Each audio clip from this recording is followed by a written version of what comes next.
2012. I'm gonna wreck it! If you had the chance to change your... The way you die. It's going on an adventure! Or you think darkness is your ally? You were made to be ruled. There was an idea to bring together a group of remarkable people. Big man in a suit of armor. Take that away, what are you? A genius, billionaire, playboy, philanthropist.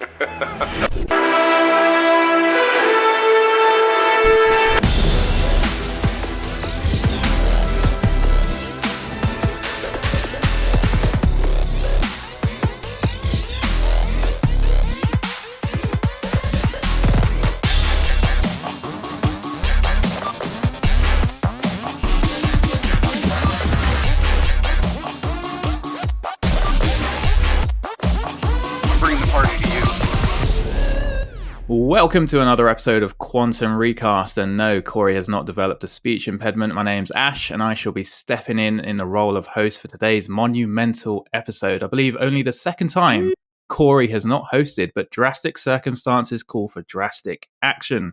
And with me, as always, since the beginning of time, we've got Nick, we've got Cory, and we have Delaware's finest. We've got Cass.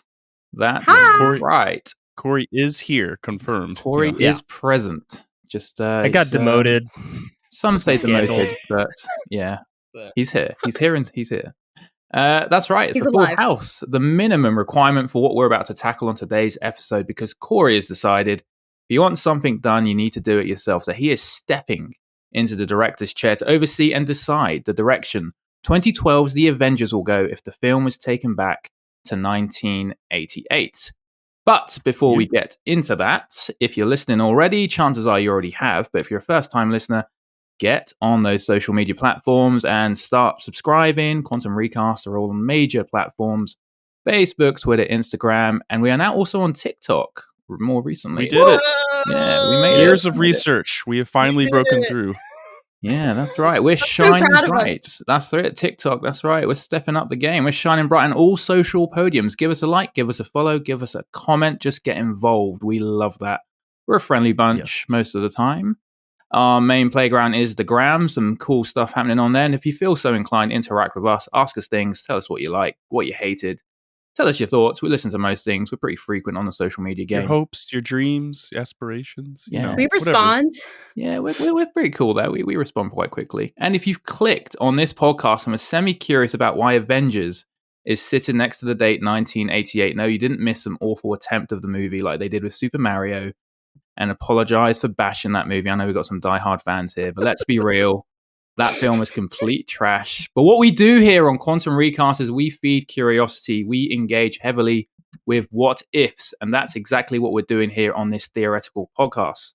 What we do is we take a film out of its original release year. In this case, we take the absolutely epic MCU blockbuster, The Avengers. And we, as time travelers, decide to bump this film forward or back in time to a completely different year that we have selected. In this case, Cory is selected to take Avengers back to 1988 and cast it with actors relevant to that moment of time.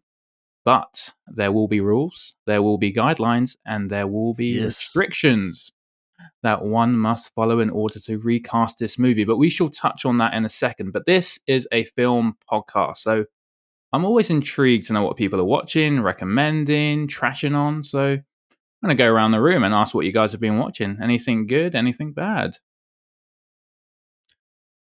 I'll jump in first. I did what seems like most of the world has done is embrace Barbenheimer, and I did the double feature. Woo. And my personal thoughts on both movies real quick is that, you know, we watched Oppenheimer first and then Barbie. I don't know how everybody else did it. Yeah. Clearly, it'll probably still be a thing later when this episode is released, but Oppenheimer, I think I really enjoyed it. I think it gets better the more I think about it. It was a lot to digest in the theater, a little long at the end, but definitely needs a second viewing. The acting, especially from what I would call the two leads of Cillian Murphy and Robert Downey Jr. are superb. And then Florence Pugh, it does a great job as well as a supporting cast. I'm not sure that it needs to be seen in IMAX, but if you can, go check it out. Apparently, it's booked completely until the end of the year. Nice. Yeah, absolutely. And then as for Barbie, I really enjoyed it as well. I think there's a lot of like weird conversation on the internet that it's too feminist or it's anti-men, and that's, from my personal opinion, not true at all. It's fun, it's entertaining, it's highly quotable. Gosling and Margot Robbie are perfect in their roles, and I think it's something for everybody, thematically, entertainment-wise. I think it's just a great movie, and I think that's what you want to ask for in movies, is to have the whole package like that. So definitely check it Exactly. out. Definitely check out both. That's my recommendations. Thank you, Nick. At least someone, you've done Barbenheimer, you did it, you went to the cinema, so I think you've paid your way into the box office, and it's doing really well. 800 million at the moment, Greta Gerwig with Barbie, which is absolutely crazy. Insane. Yeah, amazing. What about you, Corey? Have you seen anything recently worth a mention? Yes. I don't go to movie theaters anymore, so none of that. I've submitted to the streaming gods. I watched, just because we did a mini-sode over it recently and recasted Twisted Metal Black with actors. I watched the Twisted Metal show that is currently streaming on Peacock. It's a show. It's I could say this. It's best equated to pro wrestling. It's mostly bad, and when it's bad, it's really bad. But when it's good, it's really, really good. Like when they get something right, it's pretty, like, they kind of knock it out of the park. I think Sweet Tooth is perfect. I think they nailed Sweet Tooth. I don't think Anthony Mackie's a leading man, and I think we're learning that in real time with Twisted Metal. It's really watchable, oddly. So I'd tell people go watch Twisted Metal. It's 30-minute episodes. It goes by pretty fast. So no, it's fantastic. No, it looks good. Yeah, and Anthony Mackie's definitely getting some people in. But yeah, it's an interesting debate to see if he is leading man material, which I guess we'll see in a few years' time, because he is donning Captain America. So yeah. True. Well, I was going to say that because, with both Anthony Mackie and Sebastian Stan doing Falcon and Winter Soldier, I could also just see what Corey meant, because, they were both running it, but it would still have its times where it was based on Falcon being the new Captain America. Yeah. So I feel like Falcon and Winter Soldier was kind of weird to begin with. I think they focused too much on the fighting aspect than the story. I absolutely agree with that as well. And I did find it quite a political side to it as well, in introducing that Captain America. I think it was Kurt Russell's son who played him, and he was a very interesting character. I thought that was the best part of it, actually, in terms of trying to take the mantle. But yeah, Cass, anything you've watched or rewatching at the moment, or just? I had finished rewatching Parks and Rec. I had gotten my mom into it, who kept blowing my phone up constantly about how she loved it. Yeah. But I had watched that last night with her, and I actually did watch a little bit of Endgame last night as well. Oh, really? And I forgot how angry the ending makes me in that movie. But different movie. Yeah, alternate ending. But no, that I had just that. That's the only thing that I watched recently. I've been rewatching a few things. I'm rewatching X-Files at the moment, and obviously Oppenheimer I've watched as well. I haven't watched Barbie yet, but I am very excited to see it. And I did watch. I was speaking to Nick about this, Indiana Jones, the Dial of Destiny, and I did. This is the first one about Steven Spielberg, and I thought was really good. And then there was the last 20-30 minutes was very very left field in terms of what it does, but I do recommend watching the film. But yeah, when you do watch it, you'll know exactly what I mean. Good. Okay, so we've been watching some stuff. That's good. So we need to get prepped for this. So we're talking about 2012's The Avenger, or as it's rightfully called, it's actually called Avengers Assemble. Kind of like how the first Indiana Jones film is just called Raiders of the Lost Ark. No mention of Indiana Jones and until the rest of the movies. And something I want to mention that happens a lot in the UK, Sex in the City. Everyone calls it Sex in the City here. The official title is Sex and the City. And we call it the Mandela Effect. So this is the same thing with the Avengers as well. They call this movie the Avengers. But the official title is Avengers Assemble. For the sake of argument, I will carry on calling it the Avengers. So let's get back on track. Avengers Assemble. It's a big episode.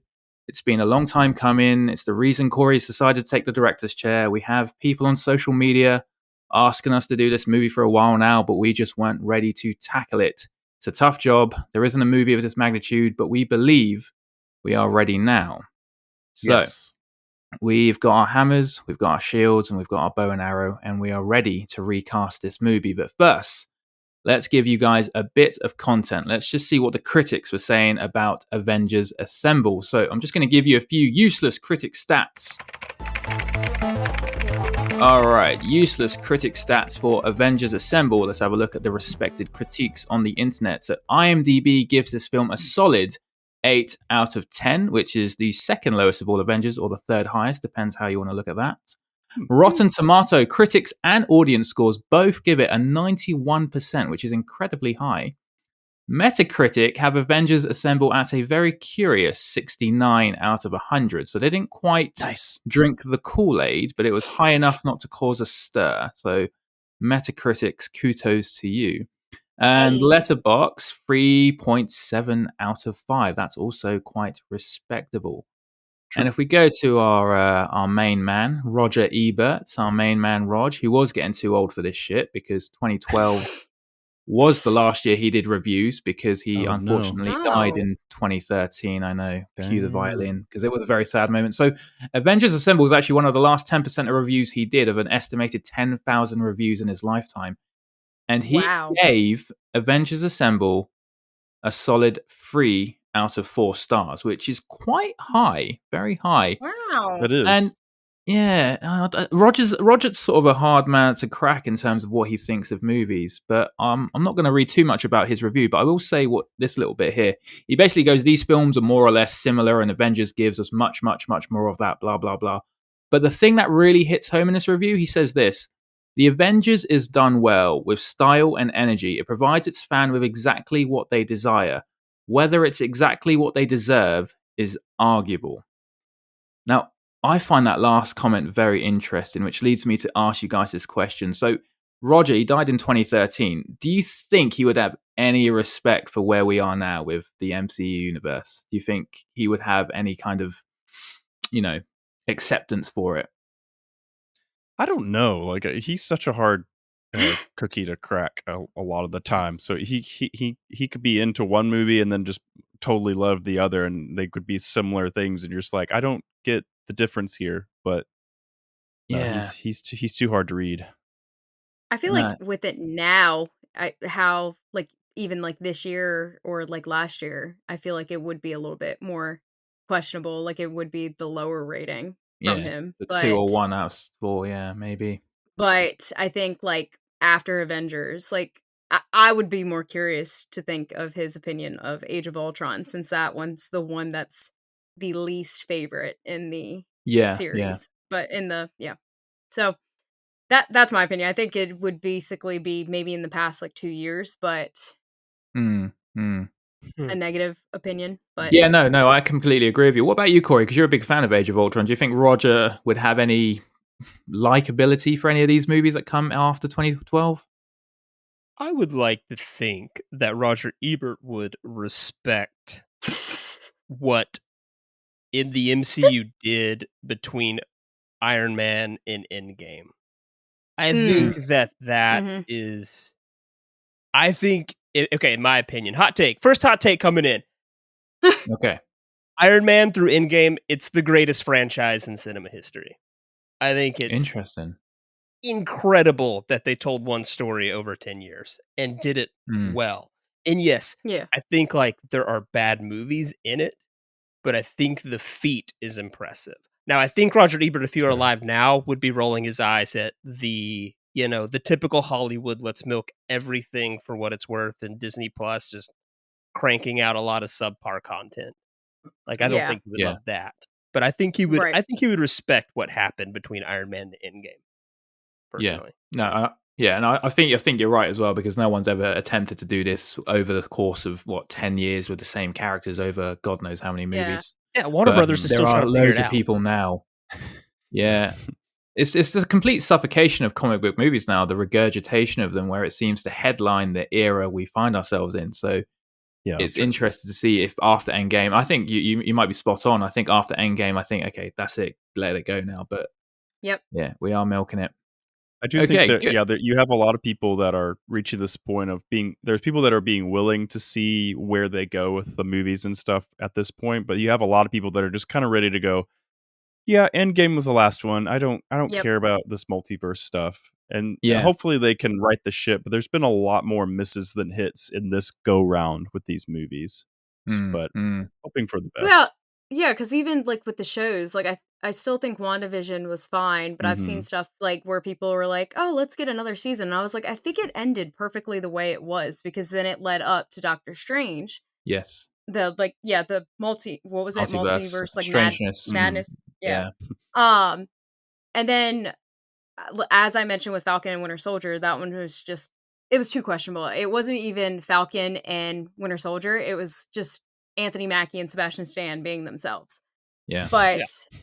But Loki was the one that I did enjoy the most, because I think it did tell a good story, and it was nice to see what happened to him at the end of Endgame. Or in Endgame, not the end, but I think that's probably the one show that I have stuck with, because it does tell a good story. And yes, Loki is my favorite. That's not even just the main case of why I like the show. Like, I just think it's one of the better ones. So I just think it's very messy right now with all these shows that they're trying to come out with. And it's so hard to keep up with, because there's like Miss Marvel and everything else. That's the what ifs. Yep. I might be the only one that has watched everything on Disney Plus up to this point, except for Agents of S.H.I.E.L.D., which I know some of our friends are big fans of. But I think Cass has the right point. With Loki, it does the right balance of being its own thing, not falling into cliche arcs of superhero movies, but also still having an impact on the overarching storyline. Like, that's where we're introduced to Kang, and the things that happen in that series affect it in broad strokes versus these smaller strokes in the other movies or TV shows. Yeah. And I think you're right, Nick, because even what Cass is saying as well, like, she's stuck with one of the series with Loki. So you've got all these branches of series coming out, Agents of S.H.I.E.L.D., what ifs. Loki season 2's just, premiered as a trailer.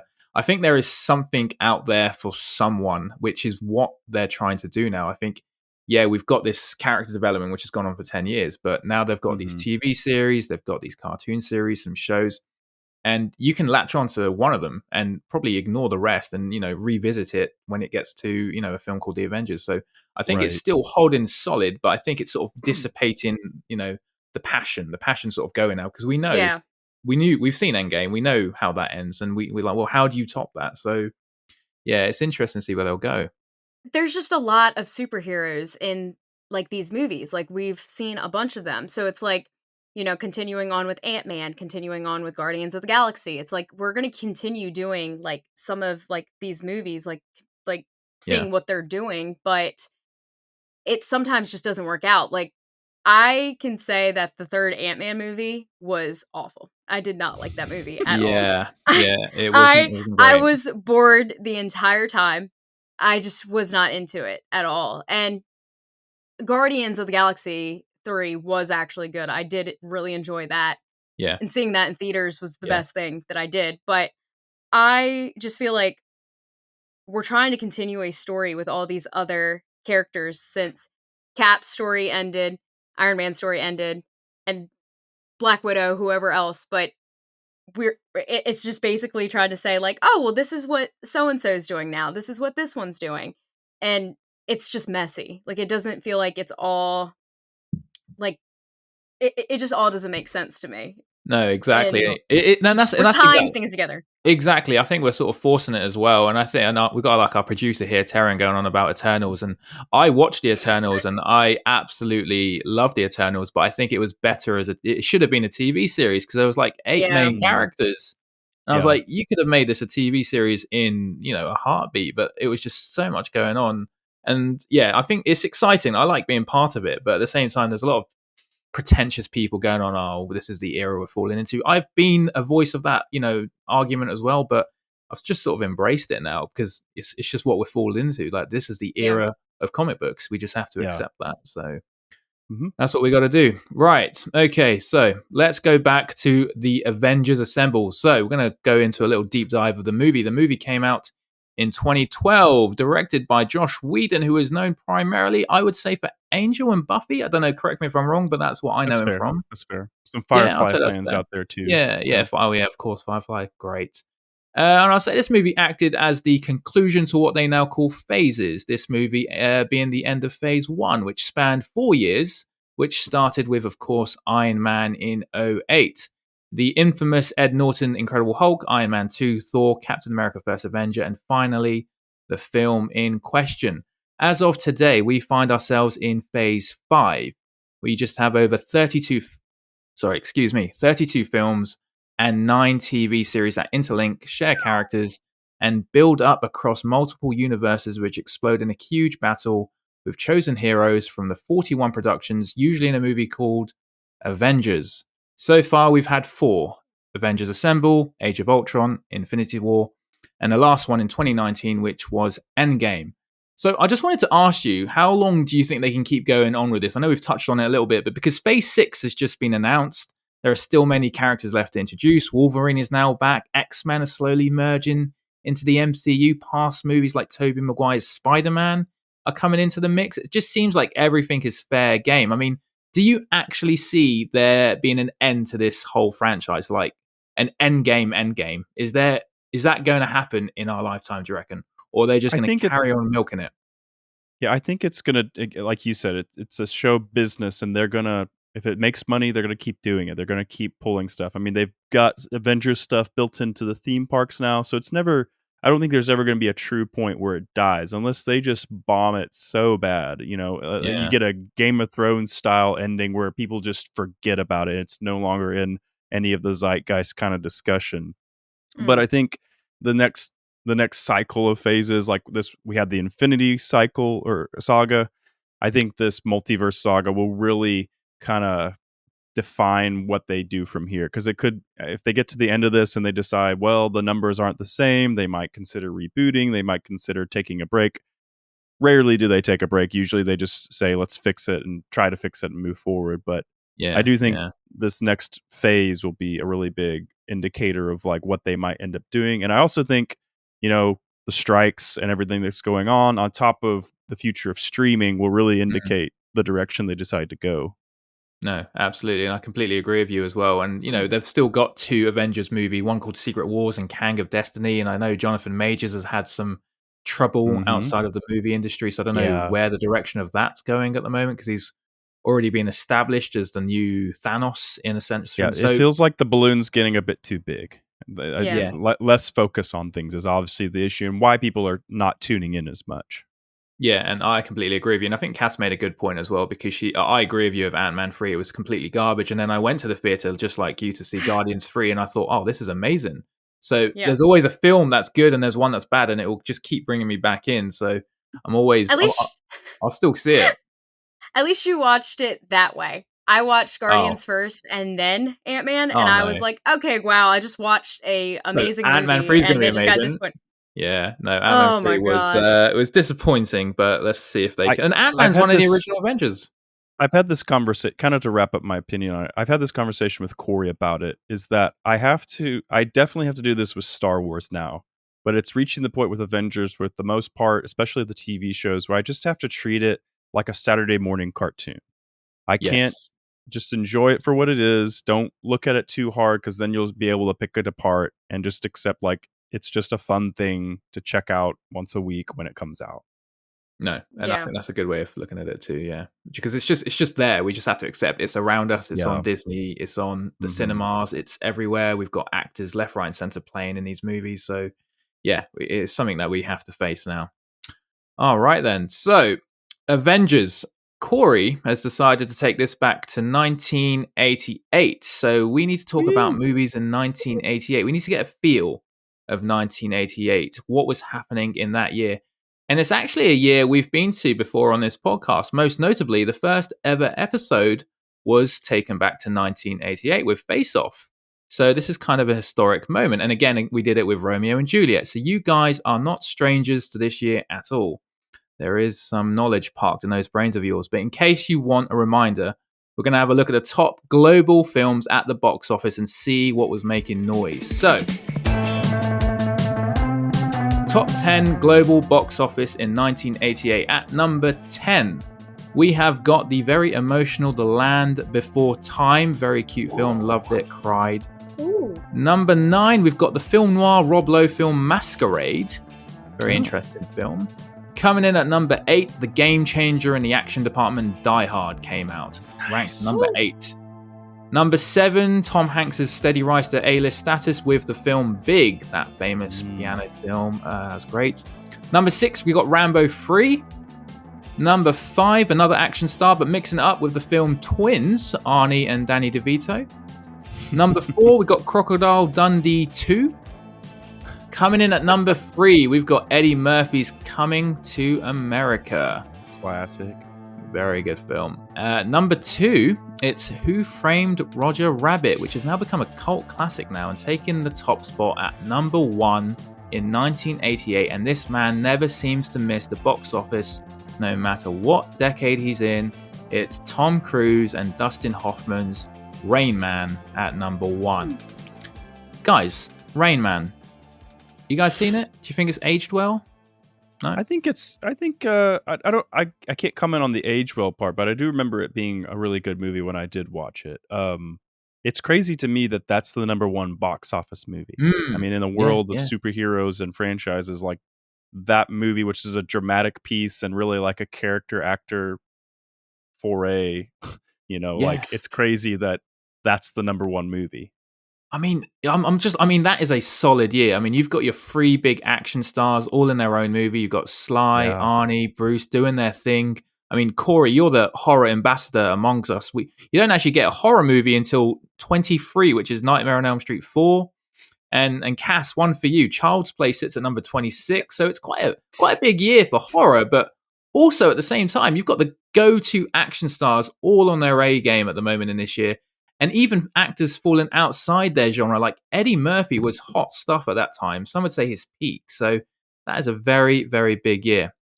All right, we know what's making money. Let's see what's making critics and the Academy blush. It is time to stick on our bow ties, our dresses if you fancy it, Cass. We had money in the budget, so you have a dress. Nice. And so, as the Avengers say, suit up. Because we're about to walk down the rouge carpet, act natural, tell people what we're wearing, and let's check out the winners. So, this was the 61st Academy Awards ceremony in 1989 that honored the films in 1988. So, actress in a supporting role, we have Gina Davis for her role in The Accidental Tourist, one of Cory's favorite actresses, I'm led to believe. I don't know if I was misled there, but maybe. Actor in a supporting role, we have Kevin Kline for A Fish Called Wanda. Very interesting film. Actress in a leading role, we have Jodie Foster for The Accused. Very interesting film as well. Actor in a leading role, we have Dustin Hoffman in Rain Man, of course. Great performance. And Best Picture, the nominees were Working Girl, The Accidental Tourist, Mississippi Burning, Dangerously Liaisons, and our winner, the Best Picture, went, of course, to our box office number 1, Rain Man. Rain Man was the clear favorite that year with the most nominations with 8, also the most awards with 4. Its main competition that year was Dangerously Liaisons. And interesting, if you are caring about the Oscars, Who Framed Roger Rabbit, which wasn't even nominated for Best Picture, ended up winning the second most awards that night, and even for a Special Achievement Award too. So that film actually triumphed more than all the other Academy pictures, which is quite interesting to say. And just to stay on the theme of things, I thought I'd tell you about this. None of the 4 actors that won Oscars that year has yet to be in a Marvel movie yet, which is quite impressive, seeming 1 out of 3 established actors have been in an MCU movie. So that is the Oscars in 1988. And I did want to mention as well that the Oscars are quite big on 2 things which go hand in hand. The number 1 thing is who is hosting, and number 2 is like the opening number, which is usually someone singing or dancing or doing a stand-up routine. And Hugh Jackman for 2009 was like the big one, the one to beat. But the 1989 Oscars was very infamous for being the worst opening ceremony in the history of the Academy. And it was simply due to Rob Lowe singing Proud Mary with the lyrics rewritten to reflect the film industry. And it didn't go down well. It wasn't well executed. It was a very awkward moment to watch. And that, in my opinion, is probably why Rob Lowe isn't as big as he should have been in Hollywood. Because before this, he was like Brad Pitt, but he just sort of dissipated. And I really believe it was because of that opening ceremony. That's crazy. Yeah, poor Rob Lowe. Well, but he's still around. He's still a good-looking man for his age at the moment. But yeah, should not have. He also had that sex tape with a minor. That also that put probably damper didn't in his help career his a little. cause. Yeah. I think he's in a like Fox TV show right now. It's I mean, I think he's resurrected his career, but no, like Ash is right. He was on course to be massive, and then I like loved him in The Outsiders, saying Elmo's Fire, but like that's crazy. Yeah, and people sort of still waiting on it because there's a big following for Rob Lowe, especially people born 60s, 70s, 80s, even people after, because he was a fantastic actor, great, very attractive man, still arguably is, but yeah, just one of those actors that just didn't gel. He was kind of like what Michael Keaton was before Birdman, really big, and then just didn't get that big break. And I don't know if he might get it later on in his career, I don't know, but we shall see. Right, so before I start this next section, I just want to publicly and officially say that I hate Cory, Nick, and Cass for making me host this episode, because 1988 Twin Films is a goddamn nightmare. Because right now, we're going to look at films that doubled down in 1988, and you're going to see why I have animosity towards this. So, Twin Films in 1988. So, we have two films about twins. One called Twins, about twins who do not look like twins. And the twin film that wasn't twins was Dead Ringers, another film about twins, about twin doctors that take full advantage of the fact that nobody can tell them apart because they are identical twins. The complete opposite of the other twin films, Twins, where everyone can tell them apart. In summary, one's dark, one's a comedy. And I've got to say, this surely has to be the very definition of twin films. We've done another film that doubled down that year. The fourth of two major horror franchises came out this year. So Halloween 4 came out, The Return of Michael Myers, and A Nightmare on Elm Street 4 also came out, The Dream Master, which I think is a great Nightmare on Elm Street film, The Dream Master, if you've seen that. And just to add, the Howling franchise, that also had its fourth film come out that year too, The Original Nightmare, it was called. And I will look at one more double down because everyone was doubling down this year. It's crazy. So there are two films about aliens who come to Earth and pretend to be... There are three films about aliens who come to Earth and pretend to be human. Alien Nation with James Caan, great film. Earth Girls Are Easy with, at a time, unknown cast of Jim Carrey and Jeff Goldblum, which is a great film as well. And then there's a third film called My Stepmother is an Alien with Kim Basinger. And just to add another one in there, there's two buddy comedy movies that came out this year, which blended tough guy actors with comedy actors, which was Red Heat, that merged Arnie with Belushi, and the other one was Midnight Run, which merged De Niro with Charles Grodin. I mean, it's going to be an interesting year to drop Avengers into, with the whole buddy comedy aspect, the obvious love for aliens disguising themselves as humans, and this whole twin thing. I mean, Loki basically flirts with that in every single movie, so I think it might fit perfectly in 1988. Didn't Killer Clowns also come out in 1988? Like, I know that's not human based. No. Killer Clowns did come out in 1988. There was a lot of random horror movies. I think there was like a Killer Tomato Sauce. Yeah, a lot of fun. Interesting. No, it was... I'm going to actually ask you now that we're talking about it. I mean, with all the talks of Oscars and top 10s and twin films, are there any other films in 1988 that you think is worth a mention, Cass? You're talking about Killer Clowns. Anything else? I wrote on there, like, my top 3 would be like Oliver and Company, because I have always loved that movie. Shut up, Cory. Cory's agonizing visibly. I believe Beetlejuice came out that year as well. It did, yeah. And you already mentioned Child's Play for me, so I won't say that one, but I also put Heathers because I really enjoyed Heathers. Yeah. That came out in 1988. Wow. Yep. I'm surprised that Beetlejuice was not a top 10 movie. That's very interesting. Yeah. No, it's crazy. It might have been in the US domestic charts, but not in the global, because Crocodile Dundee 2 was an interesting one to be at number 4 for that. Yeah. Yeah. So, yep, those are mine. No, I like Beetlejuice. Beetlejuice is and they're making a second one, which is coming out in a couple of years' time. I think they're shooting it now. So, Jenny Ortega obviously in the movie, and Michael Keaton returning in the title role. What about you, Corey? Any other films in 1988 worth a mention? I'll toss you 5 movies that I think are not necessarily well known. I think the best horror movie that came out in '88 was a movie called Pumpkinhead. And tell anybody to watch Pumpkinhead. Bright Lights, Big City is a Michael J. Fox movie that's all gritty. He's a drug addict. It's the only time you ever see Michael J. Fox try to be like down and dirty. So I always recommend that to people. And then 3 comedies: Funny Farm with Chevy Chase, Great Outdoors with Dan Aykroyd and John Candy's incredible, and License to Drive, like the first of the Corys movies, right after Lost Boys. But this was the first one built around them. So License to Drive is incredible. I tell everyone it is. Watch. It's true. I would say check out any of those movies. They're all good watches. Fantastic. That's an impressive list there. What about you, Nick? Anything in 1988 that's worth a mention to everyone? Yeah, I feel like we have to bring up They Live. That's the cult classic, Roddy Rod Piper. Another movie that I saw recently, or not within the last 10 years, was Dirty Rotten Scoundrels with Steve Martin and Michael Caine. It's hilarious. Definitely check that out if you can. And then one that I want to see is Midnight Run, the one that you mentioned of the twin films. Robert De Niro and James Grodin. People know James Grodin as Beethoven in the Beethoven dog movie. He's the dad.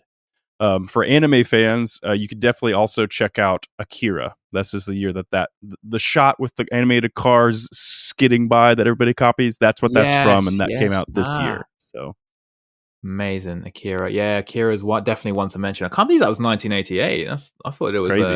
Later. Yeah. All right, so that's 1988 in a nutshell. We know what was at the box office, we know what was at the Oscars, and we know some hidden gems thanks to our little time travelers here. So this leads me to ask, Corey, you chose Avengers Assemble, and you chose to bring it back to 1988. So I'm going to ask you, what the hell were you thinking? Why Avengers and why that year? Well, we're closing out our summer blockbuster season, and I figure I'll just go ahead and throw Avengers into the mix before Nick tries to make us cast the entire MCU, like he made us do with Lord of the Rings. Threaten me with a good time. So I was like, let me just get in front of this bullet before Nick tries something crazy. But it's just I wanted to like wrap up with the first big, huge MCU film that came out, and then honestly, we've been doing this podcast for 4 years or so, Nick, right? Something like that. Yeah, 3.5. And I feel like the 80s Avengers is the social media thing that pops up every now and then. I feel like it's invading our turf all the time. People are like, who should have played the Avengers in the 80s? So I was like, let's do it. Let's just take ownership of it and see what it would look like. That's mainly kind of absolutely the thought process there. No, and that's a very curious thing because it is all over social media because you've got all these memes of Tom Cruise playing Starks, and then you take it even further into the 70s and 80s. So I'm very interested to see what you guys have in store for us.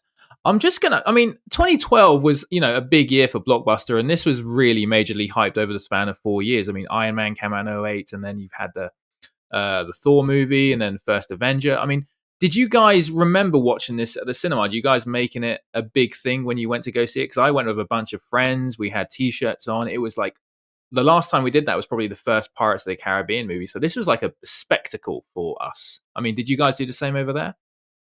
Yeah, for sure. I remember. I think the first time I watched it was we went as a family to watch it. I think to the midnight premiere. Actually, that was back when they were still doing that.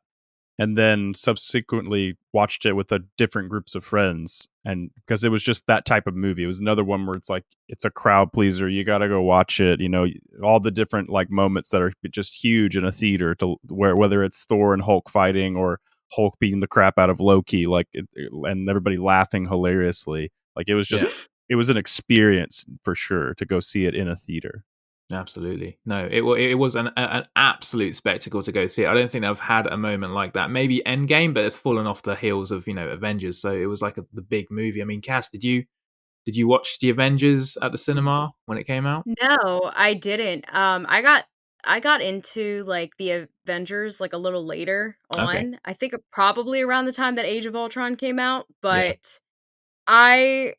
but like after that, like after finally officially getting into like these movies, I think it was around the time that Endgame was coming out that was one of the first Marvel movies. Well, maybe Guardians of the Galaxy, but those were one of the like the first like films that I saw in theaters. And as like you guys were like talking about, like I remember when Endgame came out and just how everyone was so excited and reacting to it. But like with I think No Way Home was the first time that I had ever seen people react a certain way, especially because of Spider-Man. Because growing up with Spider-Man, Yeah. knowing who Toby is and Andrew is, so like of course when they would pop up on the screen, everyone in the theater like cheered, which was really cool to see that. So no, I would have loved to have seen the first Avengers in theaters because I was 12, 13 at the time. So I think something like that would have been really exciting. No, absolutely, and I think that's why I have a bit of respect for the MCU, even though I bash it from time to time. But it does do what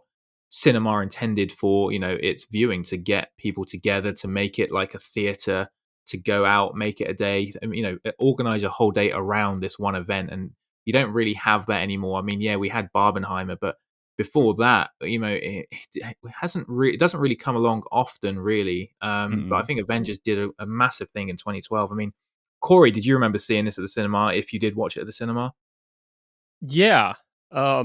I really remember seeing a lot of movies in 2012. I got dumped at the end of that year, and so when you get dumped, you just start thinking about the past a lot. So I remember seeing it. I think Nick might have gone with me and my girlfriend at the time. Like I think he was third wheeling a lot of our dates. Nick, I was third wheeling a lot. Yeah, he might have ruined my relationship. I'm not sure. But it's me or it's Nick. Make a choice. And so, no, I remember this was a big year because I remember the Avengers happened and Dark Knight Rises happened, and I remember all these dates. But specifically, I remember the end of the year thinking Cabin in the Woods was the best movie I saw in theaters this year. Like, yeah, you had the Batman movie and you had Avengers, and I was like, Cabin in the Woods did it for me. So that's kind of what I remember about 2012. But yeah, I saw it in theaters, and it was a fun experience. By all means. Yeah, no. I mean, Cabin in the Woods. That's Chris Hemsworth in both movies, there, isn't he? Big year for him. Yeah, big year for him. Big year. Yeah, massive year for him.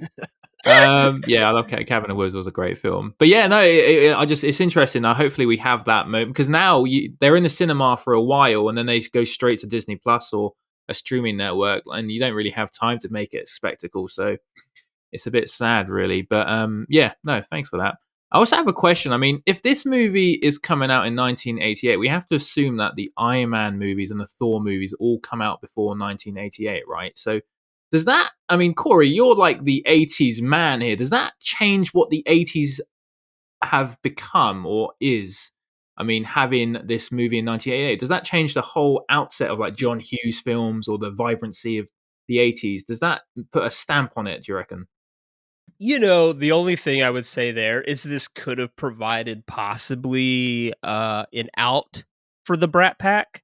Most of the members of the Brat Pack in the John Hughes movies don't speak about that term or those movies with a lot of love. They feel like they got pigeonholed really hard and that they had a hard time breaking out of it because of none of them were really comedians. And so it was kind of these teen movies or comedies or action movies in the 80s.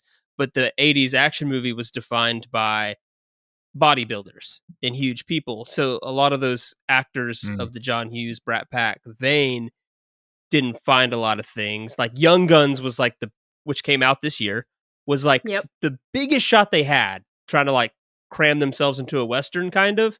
So if you had superhero movies like this per se, that might have given some of them an opportunity to break out of that whole Brat Pack mentality. That might have been like the only change I necessarily see from that. Yeah.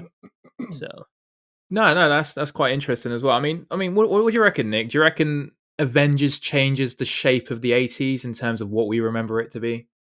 Well, if it becomes the hit that it was in 2012, I think for sure. I mean, you're talking about there's pretty much a 10-year gap between Superman and the original Batman, where Superman defined what a superhero movie could look like in live action, and then Batman redefined it as going, oh, this campy character now becomes dark and stylistic and stuff. So Avengers, if you give it an 80s sheen, you know, you put it in Technicolor and put it in like a New York of that era, I think the practical effects, obviously all those type of things are going to be put into play.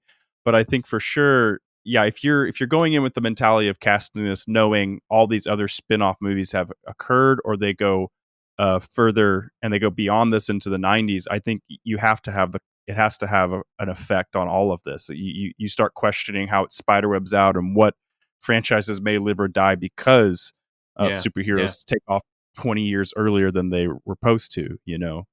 Absolutely. No, that's an interesting point. And Cass, this question sort of hand in hand. I'm going to go around and ask everyone again. But Avengers, I mean, we're recasting this movie in 1988, Cass. I mean, what can the 80s do for this film, or what can it not do for this film? I mean, how does Avengers change in 1988 for you? I feel like even just we're in that weird feeling of 88 where, like Cory mentioned, like Young Guns, like they were just throwing a Western in there, because I don't mind Young Guns, but I don't think it's the best Western. Yeah, you take at that all. back. No, kidding. It's fun. It's fun. Young Guns is a classic. It's a fun watch, but it's not my favorite movie. But I just feel like with that sort of, it's going to just give that 80s vibes, where I'm wondering if it's still going to. I think I saw Terran say 1,000 more puns.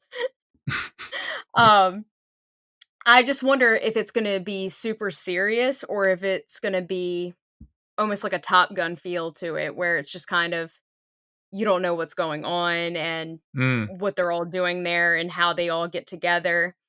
So I don't know. I feel like even the action scenes aren't going to be as intense as they are. Yeah, and that's you're the just first gonna. thing. Yeah. No, I mean, that's exactly what the first thing that came to my head. The action sequences in 1988 are going to be quite problematic. I mean, Cory, what do you think? I mean, you took it to 1988. How does it change in 1988 for you? I mean, like, yeah, obviously the effects are going to be a lot different. They're going to be more probably Rambo-ish, just lots of explosions, a lot of more physical fight choreography type of things.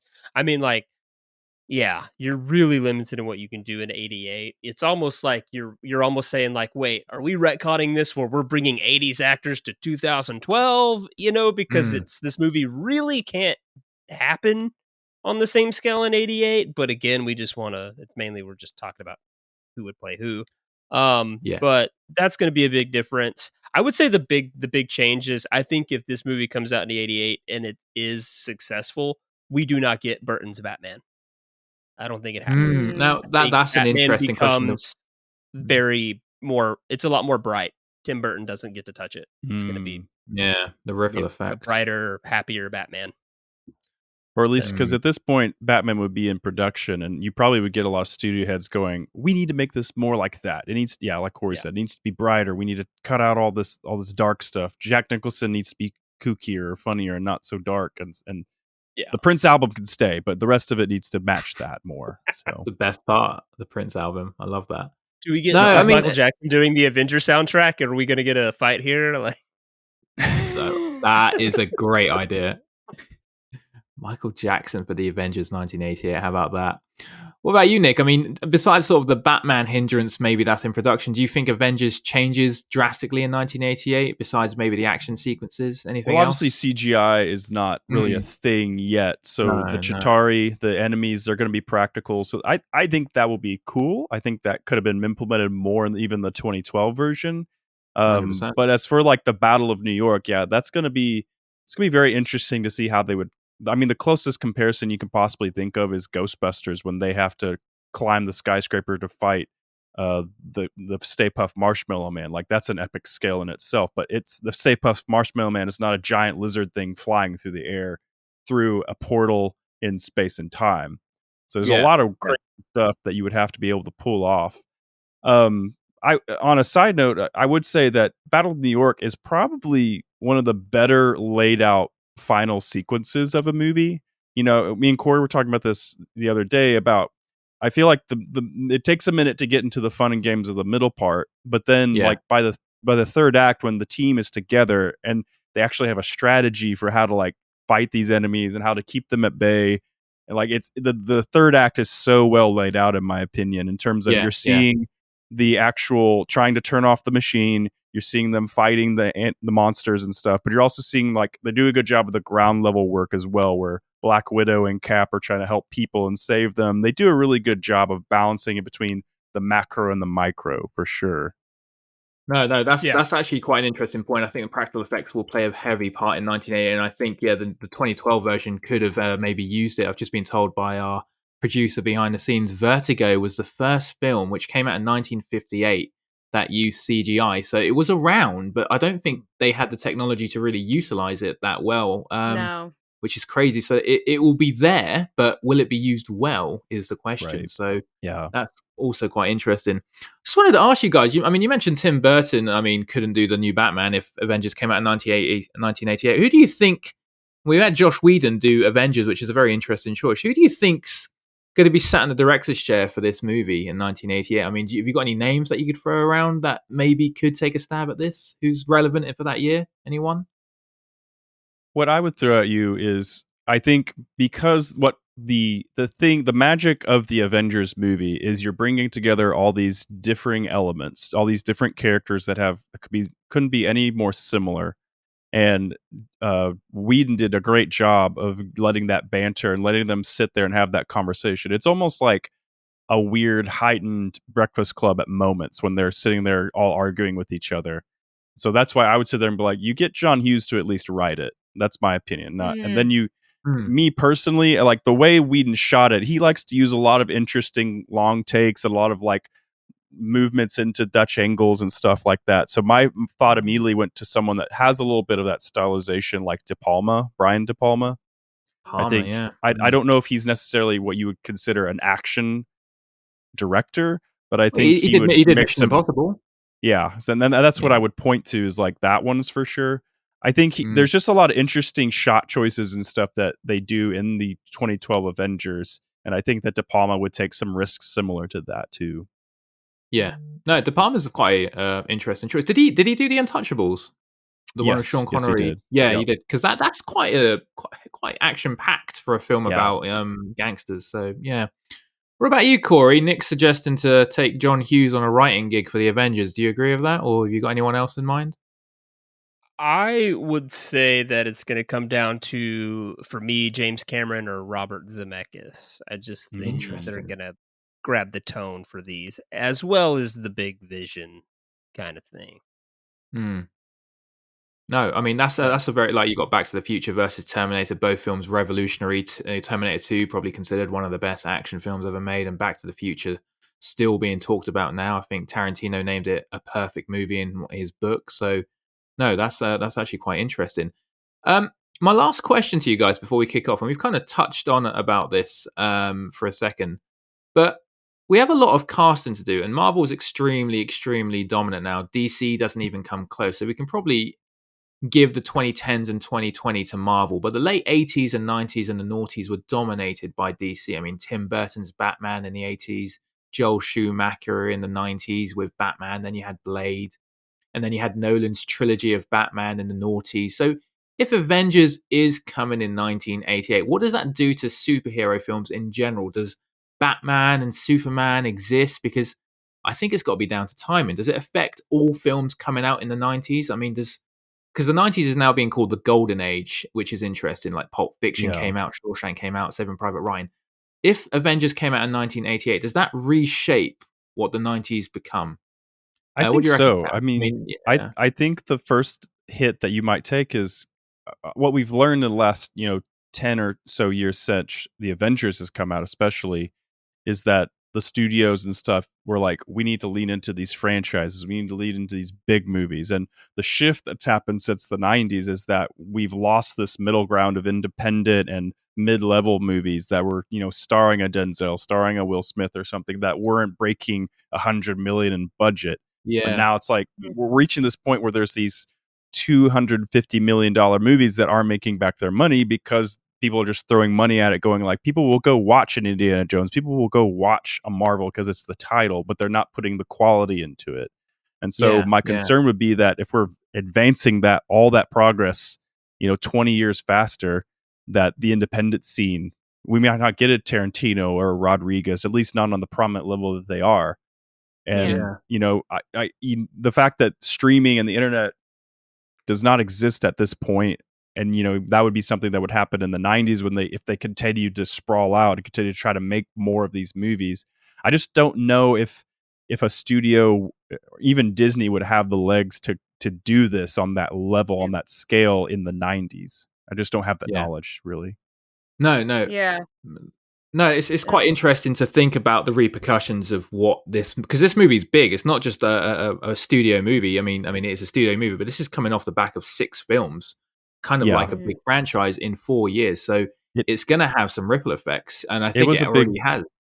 Yeah, it was a big gamble. I think you can put it in the same category of like a game changer as things like Star Wars back in the 77, and even like Wizard of Oz, where Wizard of Oz said fantasy can be accepted as a big deal, and then Star Wars sci-fi is considered now as a definitely a big deal, and can put money into it. And the Avengers, to me, feels like we already had superhero movies. We had the Batman trilogies. We had Spider-Man already out. But this was like Fantastic Four. We had there plenty of successful movies, cast successful movies. Hey, Fantastic Four was awesome. It's just fine. saying. It's fine.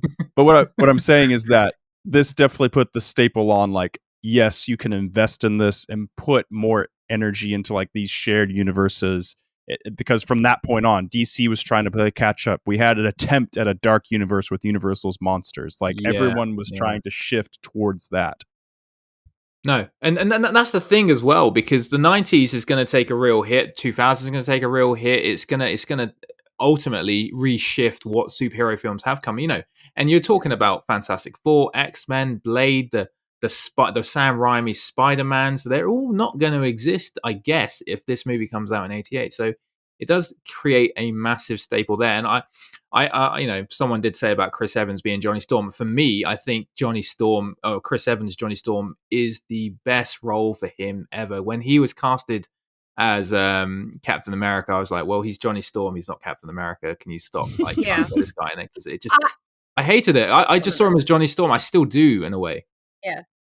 I was one of those people that I was like, he's Johnny Storm. That's all I see him as. Like, it's weird seeing him go to Captain America. And yes, he's done very well for that. But I was stuck in the mindset of, that's Johnny Storm. Like, I don't want like him to be anybody else. Exactly. He had that swagger, and I think Stan Lee even went on record and saying Evans was the personification of Storm. So he obviously saw something there.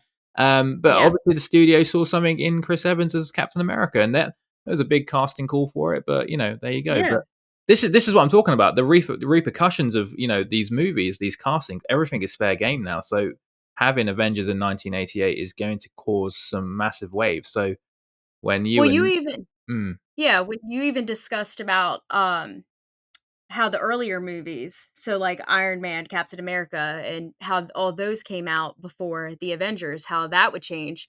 I feel like now at that point, you're going to get the after movies. So it's not even going to be like what started, like this movie being set in 88, that's your start. And now it's like, okay, do we want to learn more about Iron Man? Do we want to learn more about Captain America? And then that's going to just kind of almost be set in the 90s. Mm-hmm. And if like who we cast is going to want to continue that story, unless they only want to just keep it as one big movie. One big movie where these 6 superheroes work together to fight. Yeah. So what I think one thing really interesting to mention, and like when I grew up in the I was born in 89, so the big movies in the 80s, of course, Predator came out in 1987, but the reason those films did really well for me and for the market was action figures, toys. Those films were massive because of toys. So, and this is why Toy Story made a lot of money, because it was it came out at the right point. Now, if Avengers comes out in 1988, the repercussions of the industry of toys as well would shoot this movie bigger than I think it would in 2012, because no one was really making toys of the Avengers. It was more about the social media platform, about what you're wearing, if you're getting a tattoo, kind of like that. But in the 1980s, when none of that's available to you, it's about buying the toy for your child, right? Wearing a T-shirt. I mean, there were toys of R-rated movies in the 90s. Like, the toy industry was huge back then. No, I would have loved that. Oh, I know, it's crazy. It's absolutely insane.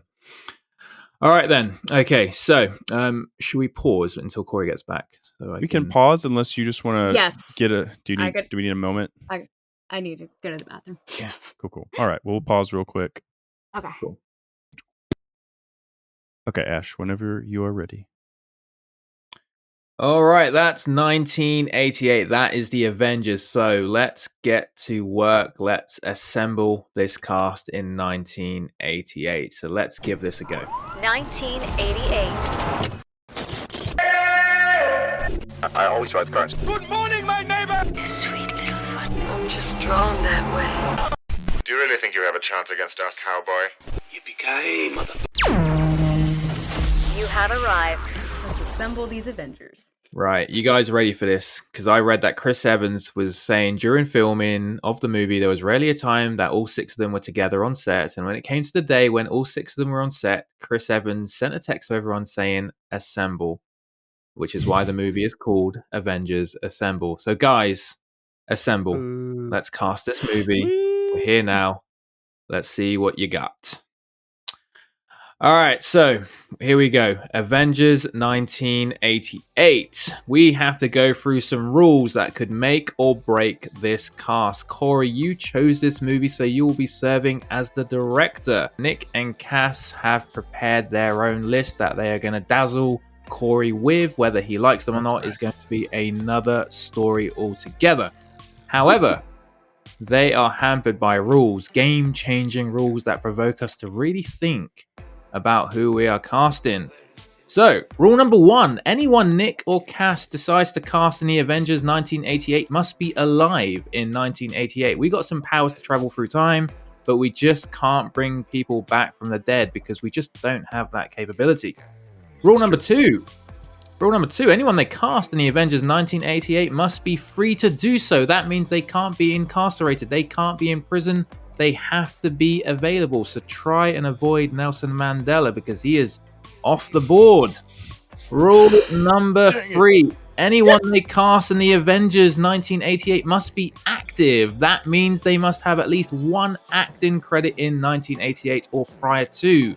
They can't have started after 1988. So Florence Pugh's and Timothy Chalamet's are off the table for this one.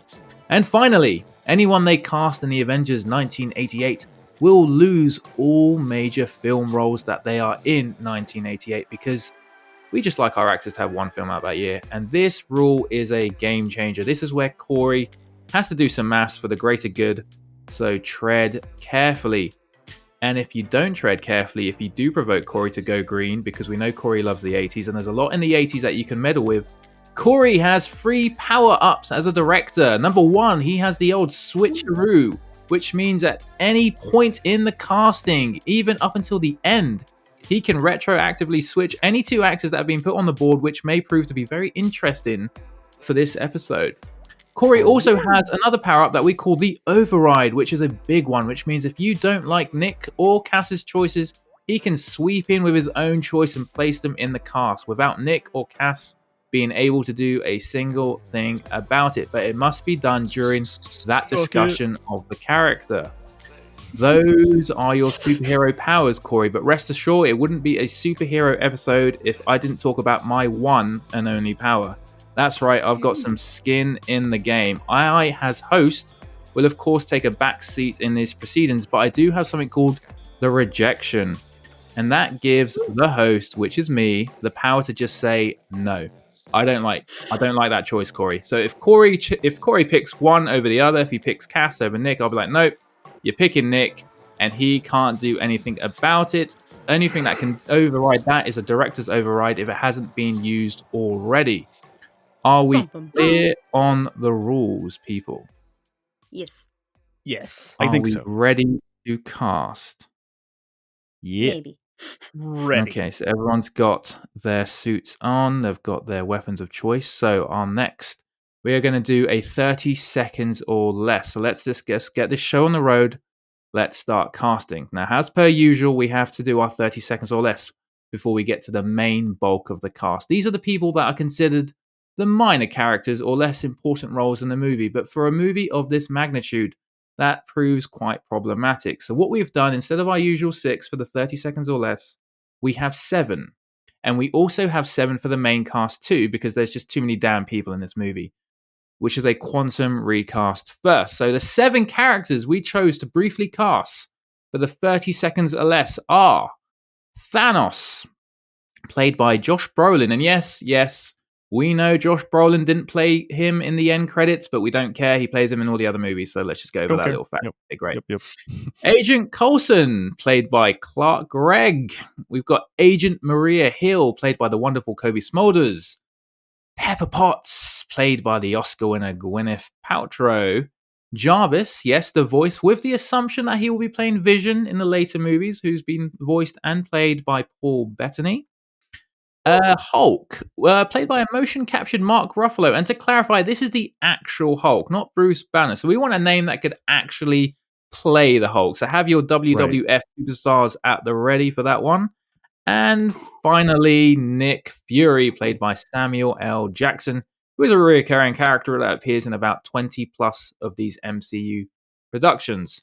Somehow, I do not think this is going to be anywhere near 30 seconds or less, but we're going to give it a shot. Otherwise, Quantum Recast will have to do a 2-part episode for the first time. So, No. Actually, The Warriors was our first 2-part. Yeah. We did not aiming for a second. Not aiming for a second anytime soon. It was a train. All right, we're on strict guidelines. We're going to make sure this is one episode. So, I'm going to go to Cory. So, Cory, this is how it's going to go. Cory's going to take over. He's going to say the names of the character in a speedy manner, and Nick and Cass are going to be speed casting this.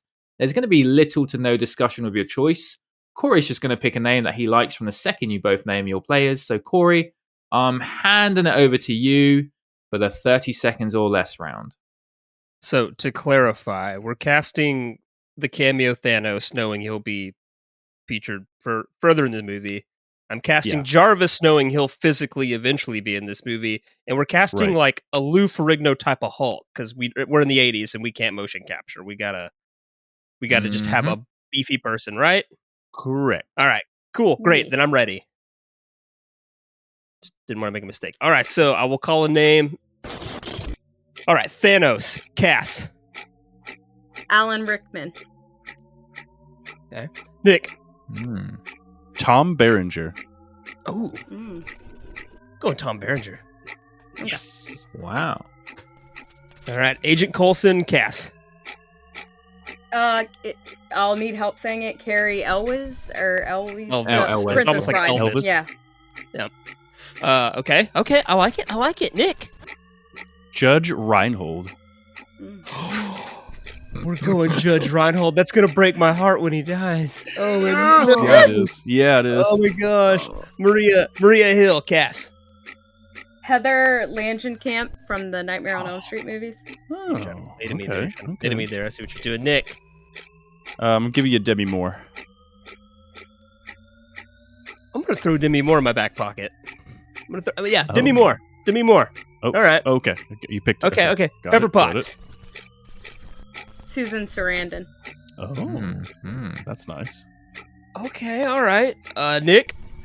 I'm giving Sigourney Weaver. Cass, you're doing so bad. Sigourney Weaver.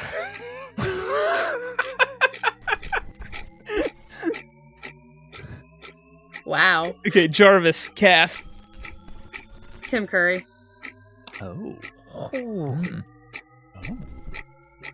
Nick? This is where I put Carrie Elvis. Oh, gosh! Carrie Elvis! Fuck my life. Cass, I love you. Don't worry. Hold on. Let's switch it up. Hulk, Nick. Dolph Lundgren. Oh, dang. Big guns. Cass. Literally. Andre the Giant. That's good, but in 88 he's practically immobile.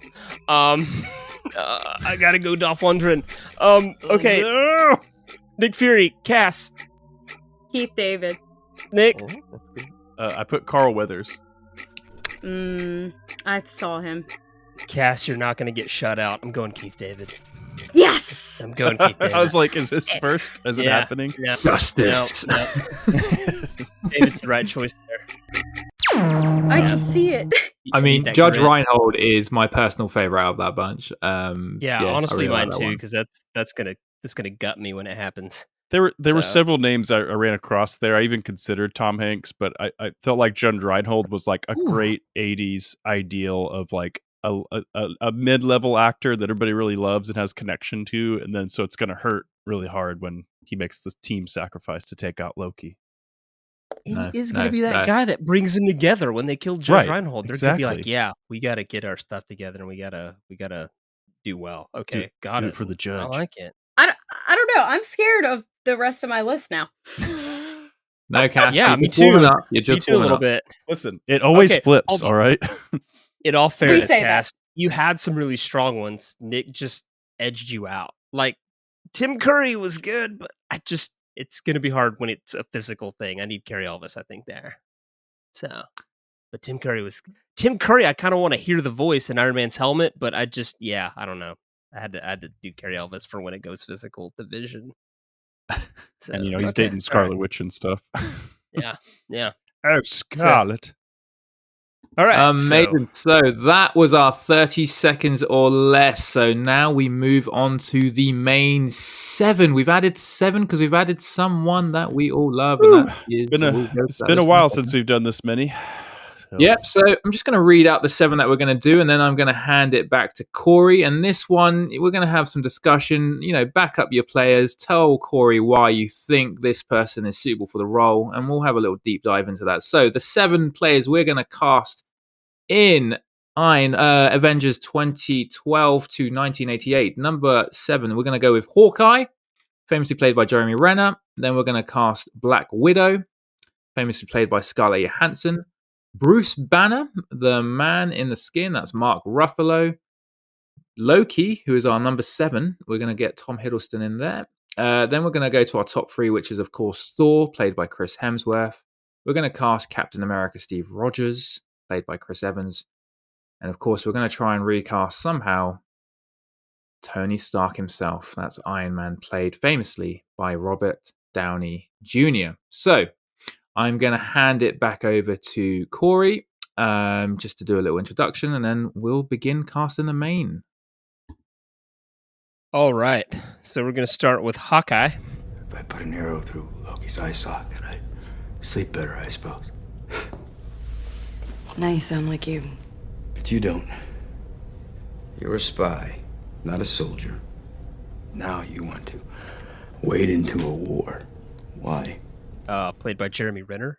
People mostly know him from The Town, Hurt Locker. He got Oscar buzz. Did he win an Oscar for Hurt Locker? I don't think so. Okay, but no, he was nominated only.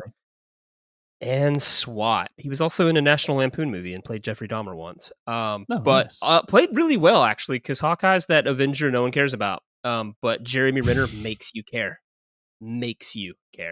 So there's a Big Bang Theory episode where they said no one calls out like, help me, Hawkeye. So mean. I think this was really good casting for them because you had to have, because he's probably the least seen of all these Avengers in this movie, but you found an interesting actor, like someone who just, you look at them and they're an interesting person. It's kind of like when I cast Cory in my movies. Like, he's just interesting to look at. He has a lot going on. And that's what it is. I think Jeremy Renner was on a bit of a high after Hurt Locker and then The Town, and I think he was doing the new Bourne movie. So I think it was an interesting character to play him. I think I'm just reading the stats here. The only other person seriously considered for role was Jensen Ackles, who was the studio's first choice, and then they got an actual big name for it. So yeah, Jeremy Renner is interesting. So we're going to start casting. I'm going to hand it over to Cory. So the first person we're going to cast is Hawkeye, played by Jeremy Renner, from the famous for The Hurt Locker, Town, and SWAT, best friends of Colin Farrell in real life. And Hawkeye is the best friend of Black Widow, has a family of his own, doesn't have any superpowers, but he is a ambidextrous archer, and is, according to the comics, an Olympic champion. So, Cory, I hand it over to you. Man, I didn't know it was an Olympic champion. That's gonna hope you guys brought me athletes. Cass, I'm gonna let you go first because you took a real beating at the bottom there. So let's see if we can start strong here. As you picked me first that time too. Yeah. I did actually struggle with Hawkeye just because I feel like Jeremy Renner shows a bit more of his acting chops in the later movies, in my opinion. Yeah. Because I feel like Age of Ultron was one of his like best because of like how his character was with Scarlet Witch and Quicksilver. But I just kind of went with someone. It might be a little left field, I'm not sure, but he's only in one movie. It's called She's Having a Baby that year. Oh. Okay. Wow, that was a reaction. I see where you're going here. I went with Footloose's Kevin Bacon. Yeah, you did. I was considering him for other roles, but I just feel like with that role, you're going to at least have an interesting actor play like Hawkeye that's going to actually pull you in. Because like, as I made that joke about with the whole Big Bang Theory, it's at least like, because I'm not saying Jeremy Renner was boring as Hawkeye at all. Like, I think he did a phenomenal job, but I think you need someone like that because if not, everyone's going to worry about the other 5 and forget about Hawkeye. Yeah. So I feel like Kevin Bacon's going to bring that, and especially in the beginning when doesn't correct me if I'm wrong, but doesn't Loki like basically mind control him with Yep. Yeah. So you're gonna like that. There's at least that like drama there with him kind of like changing up. So I think it would be like a really fun role for Kevin Bacon. Cass, sure. You're doing better up top already. Thanks, I'm glad. Yeah, you're right. Renner plays heel most of the movie. He kind of actually is the villain, and Kevin Bacon can play heel pretty easy. Ooh. Yeah. And Kevin Bacon, like he's in the X-Men movies later on. Well, just one, but he played the villain in that, so it's like, and he's also in the MCU as himself. In Guardians of the Galaxy. So, but okay. No, I really like that choice a lot. Nick, bar's a little high. What are you bringing me? Okay, I'm gonna bring you someone from the '80s who had some interesting roles, but I feel like he didn't get his true recognition as an actor until later into his career. But he has an interesting face, even before his like boxing career kind of ruined his face. And I'm going to give you Mickey Rourke. Okay. I think in the same vein of our original Hawkeye, I think that Mickey Rourke kind of has that tough guy vibe about him, a gruffness to him as well. And I think that, he's going to be able to play when he goes rogue, but then when he finally snaps out of it and he has those moments of like when Scarlett Johansson's Black Widow was talking to him about pulling himself back together and him being like, you don't know what it's like to have somebody mess with your head. I think he's going to play those scenes very well. And then when it comes to the end and he's quipping with the best of them at the top of the skyscraper, taking shots at everybody with the bow and arrow, it's going to be a lot of fun. He was a heartthrob in the 80s. I don't know if it was boxing that ruined his face as much as just plastic surgery. A lot of things ruined his face, you know? Yeah. The interesting thing in this episode is going to be when we get to talk about probably most of these actors, what they eventually were in the MCU, because he plays Whiplash in Iron Man 2. Yeah. Yeah. All right. So we got Kevin Bacon, who plays Kevin Bacon later in the real MCU, and Mickey Rourke, who plays Whiplash. Cass, I'm going with Kevin Bacon. Yeah. Yeah. What? Yep, I'm going with Kevin Bacon. Yeah. Bacon. Listen, he's got a unique face, Nick, and it's still unique in a good way. That's true. So I take it you're not a fan of She's Having a Baby. I love She's Having a Baby, but it's not like it's, the late 80s put out a lot of weird like baby scare movies. Like even Molly Ringwald was in one where it was like having a baby's awful. And scary and gonna ruin your life. And this is one of them, but I can live without it. I would rather see Kevin Bacon shooting things with bow and arrow for sure. Woo! Yeah. No, Okay. I like it. Okay. All right. All right, then. Okay, so Kevin Bacon is on the board. It seems Cass was hustling on the 30 seconds or less because she is straight on the main board with Kevin Bacon. Dude. And I like that. It's not a bad one. I was just saying about Hollow Man and how he's quite mysterious in that. So Arrow's classic fired. Paul Verhoeven film. All right, perfect. So next up we have Black Widow, aka Natasha Romanoff. This is Loki. This is monsters and magic and nothing we were ever trained for. Loki, you get away. Yeah. Don't suppose you know where. Played famously by Scarlett Johansson, famous for playing in Lost in Translation, Jojo Rabbit, Lucy, and this role was apparently originally given to Emily Blunt, and she was even casted for the role, but she had scheduling conflicts with Gulliver's Travel, so I'm not quite sure if she regrets that choice or not. I think she might have a regret there or two. Yeah, I don't know, but you know, she might not have met her Jack husband. Black and just ruined my life. Yeah. So, Black Widow, Cory, I'm handing it over to you. Oh man. Okay, yeah. Black Widow, the other non-superhuman of this super team, her and Hawkeye are just human, but deadly trained individuals. A Russian spy. All right. There is a famous redhead from the 80s. I'm looking for who brought her to me. Come on, Cass. Let's hear it. Who do you got for Black Widow? I wanted to.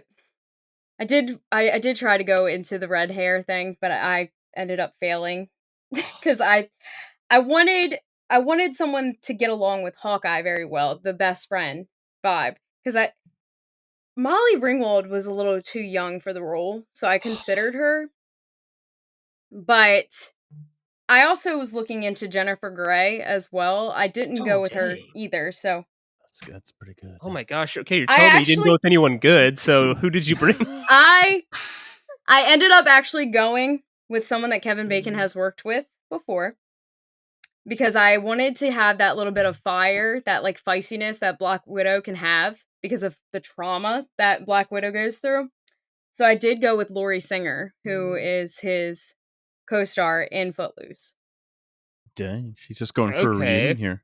Not even a reunion, but it's also the chemistry that they both had in Footloose that I feel like you want to feel that in the Avengers, because even though it's not going to be a romantic thing, it's still how close that they are with their friendship, because there is that trust, there is that bond. So with her being how like she was like in Footloose, you kind of need that fire and also caringness. So yeah. I feel like I don't know. It sounds like you want them to kind of hook up. Yeah, I think she's trying to canonize Footloose into the MCU here. Actually, I will say, like, when I first ever watched like the Avengers movies, I did want Hawkeye and Black Widow together, but obviously, Hawkeye didn't have has that button option, did you, Cass? He's married and has kids, Cass. I know. I'm saying that's what I'm saying. He loves I didn't them. want her to be like. I didn't want. I know that was shown in Endgame, but no. It's not even that. You just need that close platonic friendship. So I get it. You're going chemistry. You've seen chemistry in them. Yes. With them in Footloose. Of course, the whole time I will be like just in my mind retconning that Footloose is the prequel to the Avengers. So that's all right. funny. All right, Nick. Laurie Singer's on the board. Who do you have? Yes. So, I was thinking who could possibly play this redheaded actor or character from the 80s, and I did not pick Molly Ringwald, Cory. I'm sorry. She's 20, Cory. I don't think that's where I was at. In good mind cast her as a well-experienced Russian spy with that age. So I'm giving you, this may be a left field choice. I don't know. We'll see how the reaction goes, but I'm giving you Kirstie Alley. I think at this point in time, has she joined the cheer squad yet at this point, Cory? Yes. I'm not. Well, no. Maybe. It would be right at that if it is. Yeah. In 88. But she's been in a lot of different films. Obviously, she got her start in the Star Trek series. In one of the films, I believe it was Wrath of Khan, and then went on to star in some rom-coms and stuff as well. But I just think she's the right age. I think she has like the right amount of like ability in terms of acting to kind of play coy when she needs to pull information, like at the beginning when we see her being interrogated, quote unquote, by the Russians, I'm assuming, or Ukrainians. I'm not sure where she's at that point. They don't make it clear. And then when Loki's kind of giving her the business, if you will, and she's just luring him into be like, tell me what your real plan is, kind of thing. So I like that she can kind of be playful but also serious at the same time. And I like being able to play with like her dimensions as an actress. What is she doing in 1988? She is an uncredited role in she's having a baby, and then she's in an actioneer Shoot to Kill with Tom Berenger, which does not ring a bell to me, unless Corey, it's one of his top 5 favorite lesser known B-movie action things.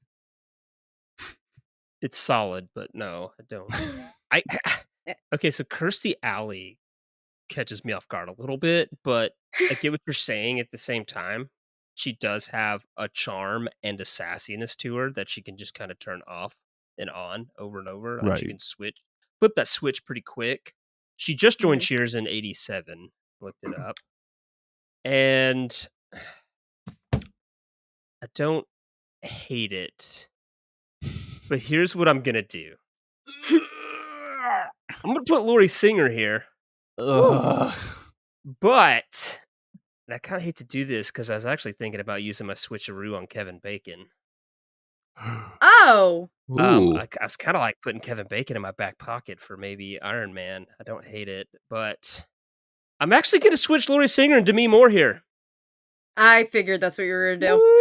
He's also that's why I put Demi Moore in my back pocket. She seemed like she came a little early, but I was like, I kind of want to put her. I looked at her, but I think my problem was I was trying to steer clear from like the Brat Pack a little bit. That's so a foolish she popped move, up. Cass. That's a foolish move. We're in the 80s. We're at the end of the 80s. Yeah, I'm gonna put Lori Singer. I'm gonna cast her, but she's getting switched. She's gonna play Marie Hill. Okay. And I'm gonna bring Demi Moore up. I need some bigger chops here. Okay. Because Black Widow eventually gets her own movie. I'm gonna need Demi Moore there. So. Gotcha. All right. Gotcha. All right, then. Cool. So, Black Widow is Demi Moore. That means, Cass, you've got 2 for 2, technically on the big main board, but we'll see what happens. Interesting. And you've got both Demi Moore and Bruce Willis in their big movies that year, Die Hard and Avengers. So, interesting to see if they get married or not. That's something that we're ruining potentially, but we'll see. We'll see. All right, so we're moving on to our next Avenger, and that is Bruce Banner. Dr. Banner, now might be a really good time for you to get angry. That's my secret, Cap. I'm always angry. Who is played by Mark Ruffalo, famous for Foxcatcher, Spotlight, and Dark Waters. And this is the one time that they switched actors during the production of MCU. 2008, we had Edward Norton play, but I think he kept rewriting some scenes, pissing some people off. And they said, listen, Ed, we just don't need you around here. And they went, and this is a myth. Mark Ruffalo wasn't the next choice for Bruce Banner. It was actually X-Files' David Duchovny who was the next choice, crazy. But he turned it down. So they went to their third choice. That would have been incredible. Which I agree. David Duchovny would have been perfect for that role. Fox Mulder, easily. So, Bruce Banner is a very smart guy, always on level terms in terms of intellect with Tony Stark, and he becomes a big green fighter machine if he gets angry. Corey, I'm handing this one over to you. I'm just kind of depressed now because David Duchovny would have been a great Hulk, and I don't love Mark Ruffalo. Mark Ruffalo does really good. Is a good casting. He does later. He does really well. I think he does great when Hulk is Hulk all the time. When they get rid of Bruce Banner, I think he does really great with the Hulk character when Hulk can talk in things. Well, I think having him in the role creates even more separation between Bruce and the Hulk because he's not just Duchovny's moody. technically I just leading liked man. it. David Duchovny would have sold the "I'm always angry" line, and you would have been like, "Yeah, you are. You don't even smile. I've never seen you smile." And so, I mean, I would have been into it. But all right, that's fair. Also, just not to backtrack too much, but Ash mentioned us possibly breaking up, Bruce and Demi. I looked it up because that rung a bell. This is the second time I pulled Kevin Bacon out of 1988 movies where he met his wife.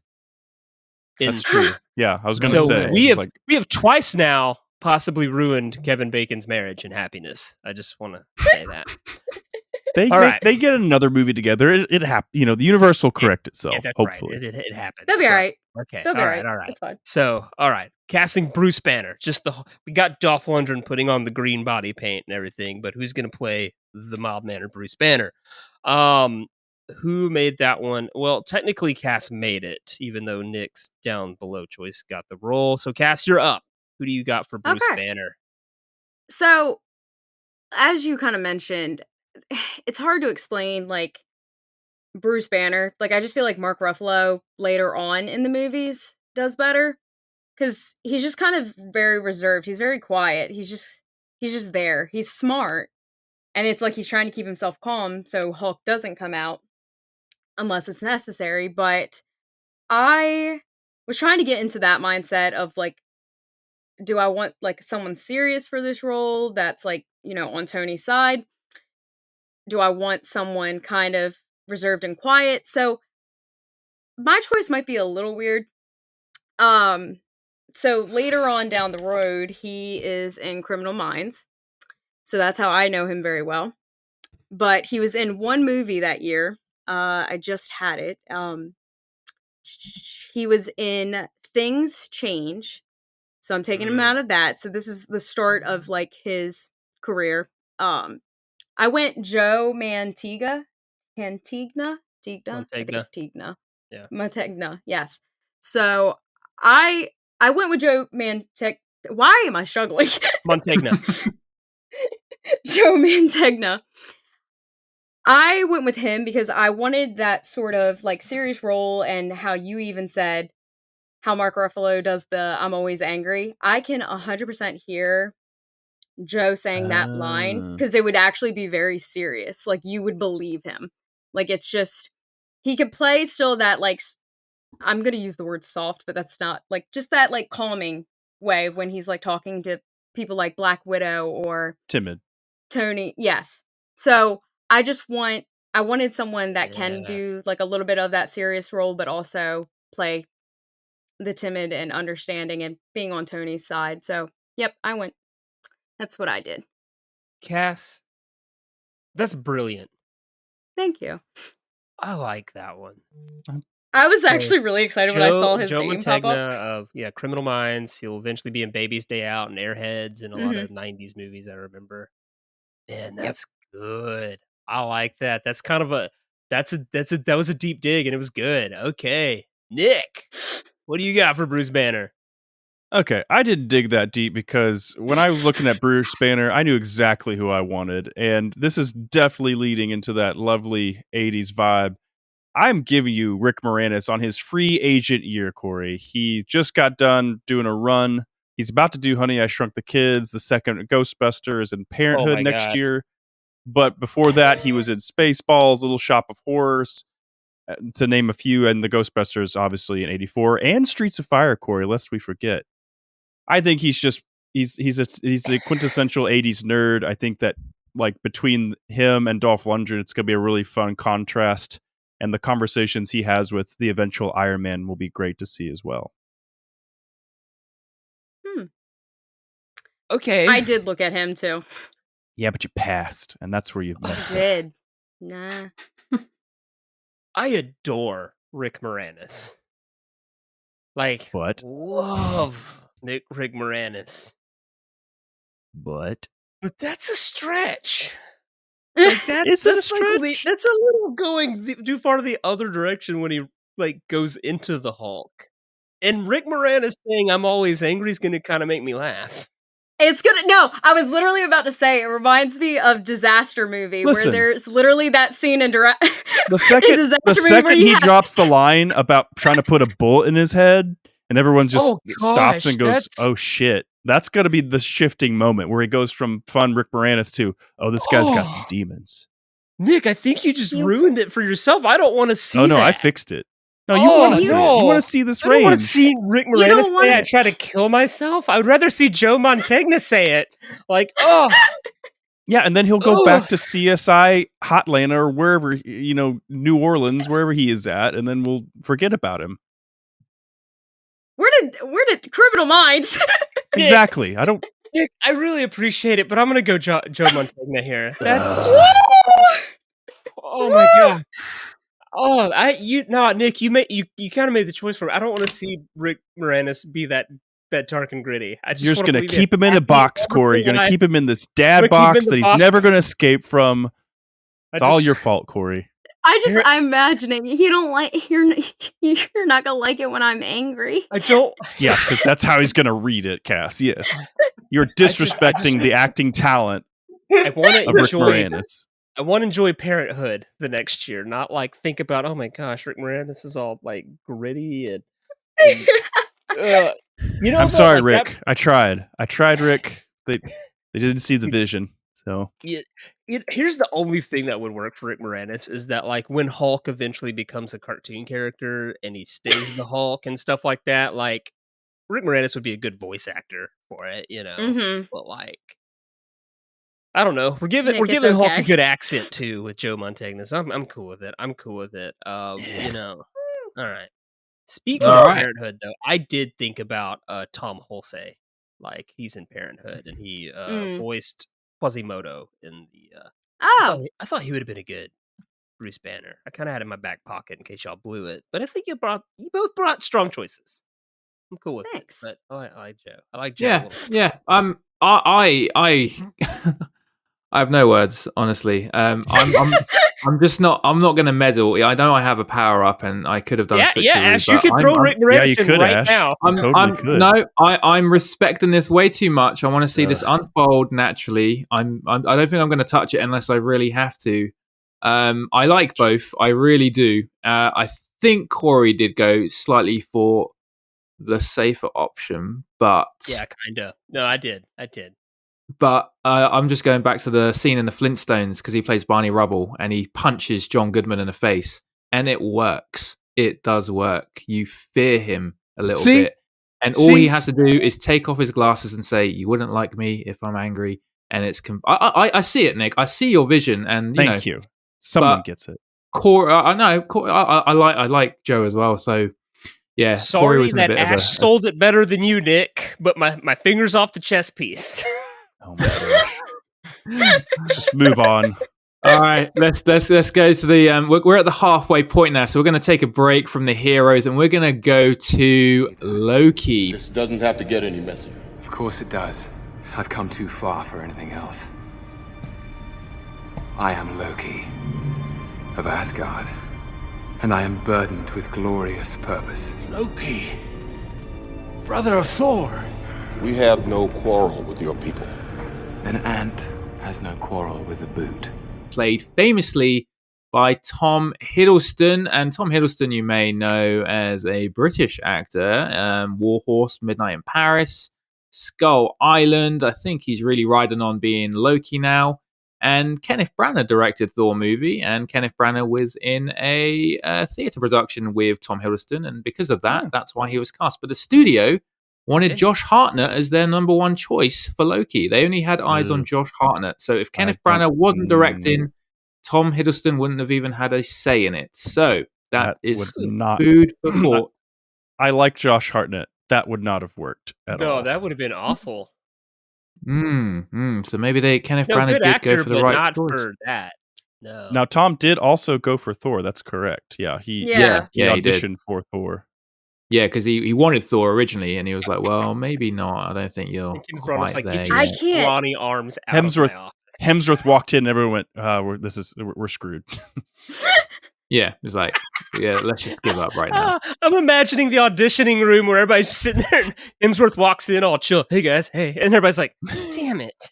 It's kind of like Cillian Murphy going for Batman, and then, Christian Bale comes fully wept up with his muscles. Wow. And I was like, well, okay, we can't do this. So, all right, Loki, Tom Hiddleston, he plays the antagonist in this movie. He is the half-brother of the god of thunder, Thor. And we sometimes love him, we sometimes hate him. It's a very diverse character. You either love him or you hate him. So this will be a very interesting selection. But he plays the bad guy in this movie. Corey, I'm handing it over to you. Well, I guess we need a heartthrob here. Because my experience when I went and saw Thor 2, and I was with Nick, it was us, like Terran, I think might have been there too, and then a bunch of teenage girls that were there for Loki only. They weren't there for Thor or anything else. That was a Loki fangirl movie. So and every time Loki spoke, it was just, oh my gosh! And it was like, you're like, I'd be mad if this movie was good, but I guess this movie's really bad. So it's fine. So that's so crazy. Oh my god, that's why would people act like that about Loki? It was crazy. Yeah, shut up, Cash. You're wearing a Loki shirt right now. What? No. So, all right, cool. Who made that? Cass. Oh my gosh, are we gonna have a shutout up top? Oh my gosh, Maybe. Nick, you need to get it together, buddy. All right. Listen, so I'm fine. I'm confident. Cass, you're up. Good. Who is your Loki? I know that this is an important role for you. It is, and I felt like with Loki, I wasn't trying to get into the heartthrob mindset because there are other actors out there that could just do like Loki just as well as Tom Hiddleston. So I was trying to get into that mindset of the type of character Loki is, because Loki has a lot of trauma built up from what he went through, like with him being Thor's adopted brother, but I was trying to get somebody who could play that evil role, but also kind of like where you see those like innocent moments when Thor and him are talking. Because if I'm not mistaken, Thanos is one of the main reasons why Loki was acting the way he was. So it was like that weird control. And you could see Loki getting out of control, or like getting back into control, like in his own mind at times in the movie, but other times going straight back into, nope, I'm bad, I'm going to do all of this. Are you saying that Loki was mind controlled himself? Yeah. I disagree with that. I think he's on a power search right now. Well, yeah, like he's taking advantage of Thanos' offering of like, I'll give you this weapon and you get Earth if you help me get the Infinity Stones. I don't think there's ever any mental manipulation there, because there's plenty of moments throughout the film where Loki is doubting his own journey, and even Clark Gregg's agent Coulson tells him straight up before he dies, he's like, you lack conviction. Yeah. Well, that's what I was trying to say, was that there's that weird moment with like Thor and Loki where they're even talking, and he's trying to show him like, Loki, this is what you have done. Like you have caused all of this. So that's why I'm saying, like, you just still kind of need that like feeling of, you could feel like that moment of either not innocence, that's the word that I keep using, but it's just like realization. He's not black and white. He has some levels of gray and stuff. Yeah, so I wanted to try to get into that mindset. So I don't know if this is left field, but I went Judd Nelson on this one. Because I wanted someone that did have that like anger and trauma, and Breakfast Club. Corey. I went Judd Nelson because I felt like Corey really loves Judd Nelson. I get it. Yeah. So. I wanted to at least give the feel of like that anger, like that he's feeling over everything, and just being that evil bad guy, but also still having that weird relationship still with Thor, where Thor is trying to change his mind. And I don't know, I think Breakfast Club, that's like the one thing that I think of, and how like he's just that edgy feeling, and I think it fits really, really well with Loki. Nick, would you even Do you really want to lose him in Never on Tuesday cast in 88? Yeah, sure. I'm sure it's a Cory classic. It's not. It's not. He plays a cop with a Hitler mustache. It's weird. So I'm saving him. Well, I did go for a Breakfast Club member, but I went for someone else from a well-known 80s franchise. He's not in the sequels, but I'm giving you perennial character actor Crispin Glover. He's in his mid-20s at this point. I think there's two ways you go with a Crispin Glover in this mindset: is you let him be Crispin Glover, and you just hang on to the rails and just kind of guide him a little bit and just go, that's a little bit more on the regular here, pal. Like, or, okay, lean a little bit more. I think he just has the right amount of edge to him and the right amount of strangeness, for lack of better phrasing, to be that brother, like to match kind of the vibes that Loki often gets in the original movies. And I think even the scene that stands out to me is the one with Black Widow when he's luring her in, he's being friendly, but then he just flips the cards on her and pretty much is just like using all his Shakespearean words to say, like, I'm going to tear your world apart and I'm going to kill everyone you love, basically, and does it with such vigor and such violence in his words. And I think that Crispin Glover can really lean into that. And he has nothing going on right now. He is not in Back to the Future. He is not in anything at this moment. So I think it's a perfect spot for him. And, he'll just keep rolling with it. And I get the idea of like needing the temptation to pull in a heartthrob, but I don't think you're going to get the acting chops with anybody in the 80s in that moment. So it's interesting. It literally just says like, why he was free is just because he wanted, like, he was struggling to find any other films that related and reflected like his own interest. That's the thing. He's the god of mischief, guys. Crispin Glover went nuts in the late 80s is the problem. And we're going to bring him back in a little bit. That's so everyone steer clear. Oh my gosh. This was pretty good. This is a good one. Y'all kind of approached it two different ways. And oh my gosh, I kind of don't know what to do here. Okay, because Cass really appealed to me, right? With Judd Nelson, he's my favorite. He's my favorite Brat Pack guy, right? He is my favorite member of the Brat Pack. But Crispin Glover kind of makes a lot of sense, doesn't it? Though, doesn't it? Makes a butt ton of sense. A metric butt ton, Cory. I don't think I actually knew that he was your favorite member of the Brat Pack. Actually, I should have assumed, but he's my favorite member of the Brat Pack. Though I don't think he's the most important member. Andrew McCarthy was the most important member of the Brat Pack. Yeah, that one I did know about. And so, but I went with Judd because I like him. I'm going Judd Nelson. What?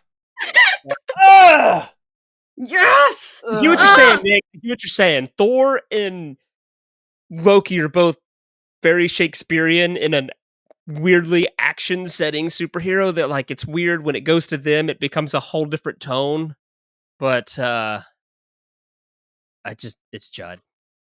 I'm just being super biased that I just want Judd Nelson. And listen, Judd Nelson's career goes off the rails here in 88. We're saving him.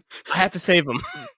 I have so to. So you're not going to save Crispin Glover, but you're going to save Judd Nelson. I get it. Absolutely. Right. If I'm in a situation where I got to choose the life of Judd Nelson or Crispin Glover, I'm picking Judd Nelson.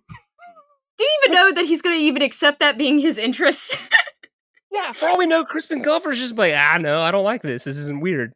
So we have a time machine. We get to tell him to do what we want to do, guys. This isn't. We aren't trying to solve real world trauma. We're just saying, hey, act in our movie. That's true, but no, it's I think we give him more trauma just popping up.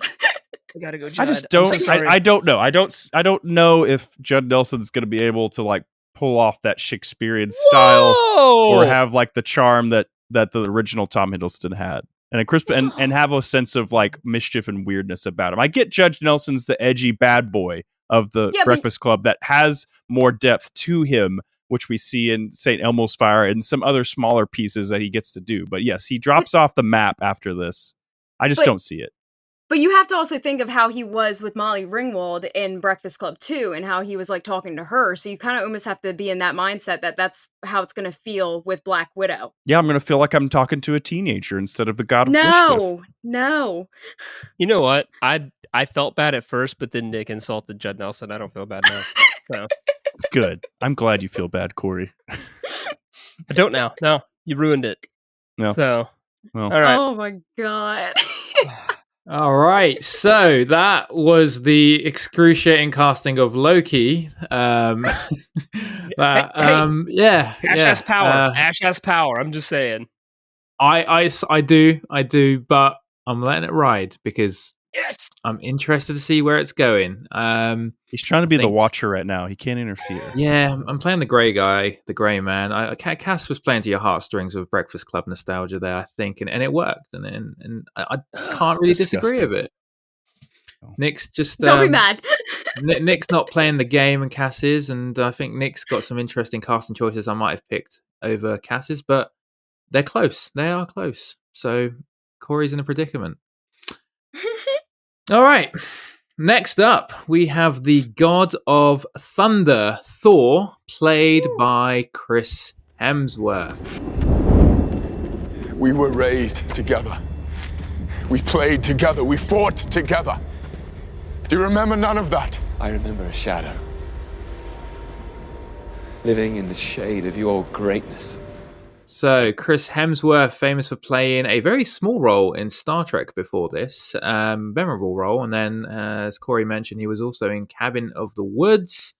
And the finalist for this role was down to both him and his brother Liam. And if you are interested for the third person, it was Alexander Skarsgård, who would later go on and play Tarzan, but he was considered not manly enough. But there we go. So Chris You're Hemsworth not manly enough to be God of Thunder. You can't quite be a god, but we'll make you like King of the Apes, basically. Yeah, but we're gonna hire your dad for this other role. Yeah, sorry. Exactly. But your dad can play in the role if you want, but not you. There. So it's weird. It's weird thinking that now Liam Hemsworth is going to be the Witcher, and just thinking how like he could have been Thor. So it's still like that built god-like sort of thing. So it's just I don't know. Liam's just going to constantly the great value version of everything, guys. Let's just accept that. And that sucks for him because like I think that's true for him because he's the great value brother. Like it's dude, your older brother is Chris freaking Hemsworth. He's the most charming, attractive, well-built man on the planet. Yeah. And you're just like, dude, it's any role you could ever be offered. You were in Hunger Games and have it first. Like everyone's always going to go, hey, I wonder what Chris is up to when they see him. Well, to play devil's advocate, I mean, to me, it's sort of like the story of Casey Affleck and Ben Affleck. And I think they're at the period now where Casey Affleck was an unknown until he started doing some big movies. And, you know, I would argue he's become more successful than Ben Affleck in a way, thanks to his brother. And I'm predicting Liam Hemsworth is going to be a big actor in time. It hasn't happened yet, but I think he's going to start doing some serious films, which will completely go against the blockbuster movies. I want it to happen because he's not that. I don't find him attractive.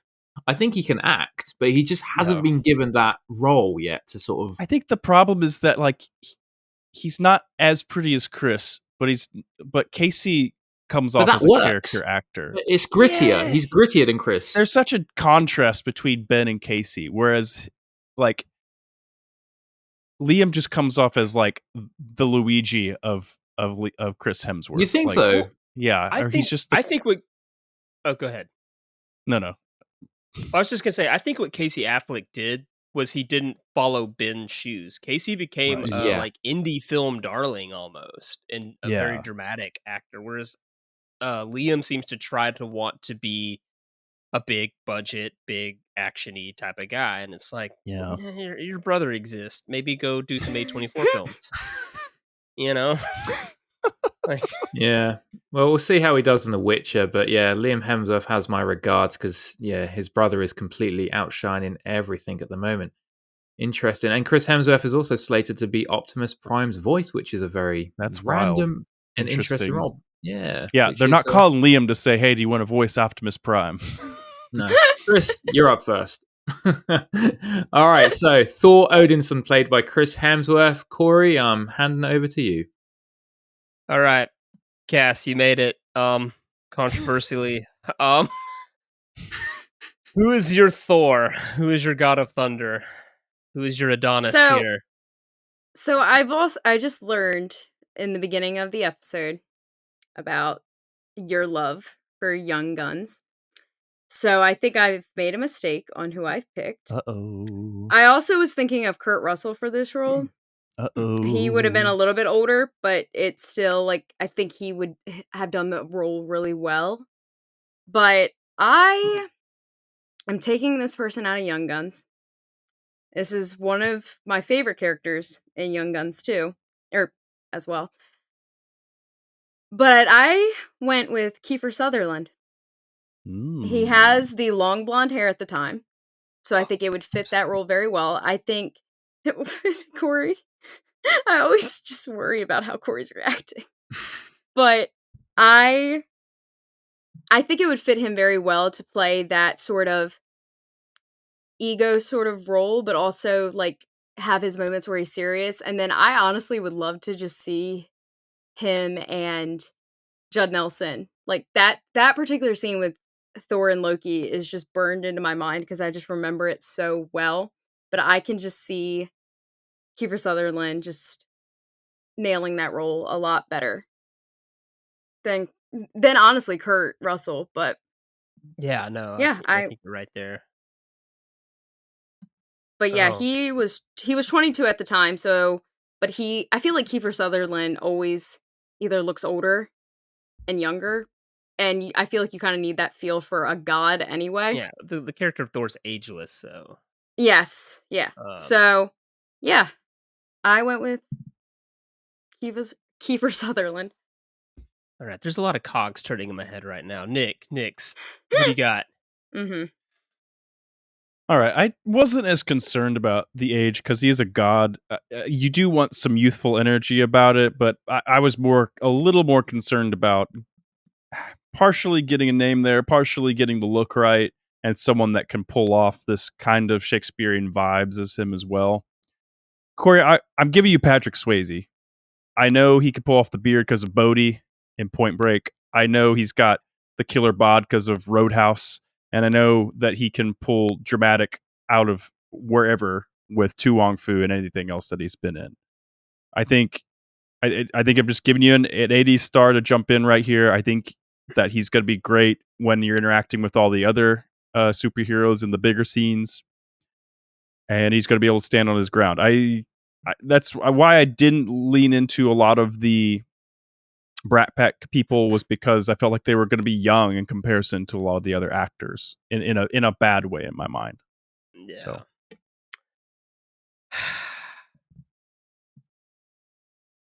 No Schwarzenegger, huh? Just thought that was going to be the low-hanging fruit here.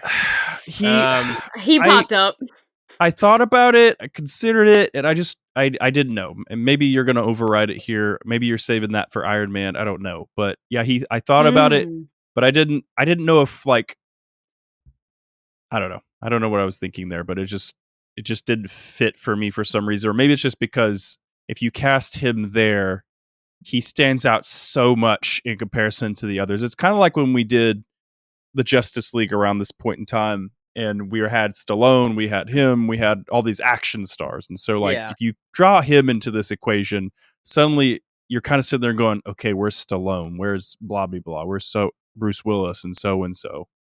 Because I think at least the way we're casting it so far, it kind of reaches the same vibe of Marvel in general, is that they're much more human types of characters. Like they may be gods and stuff, but they relate a lot more to their emotions and their drama that goes on within them.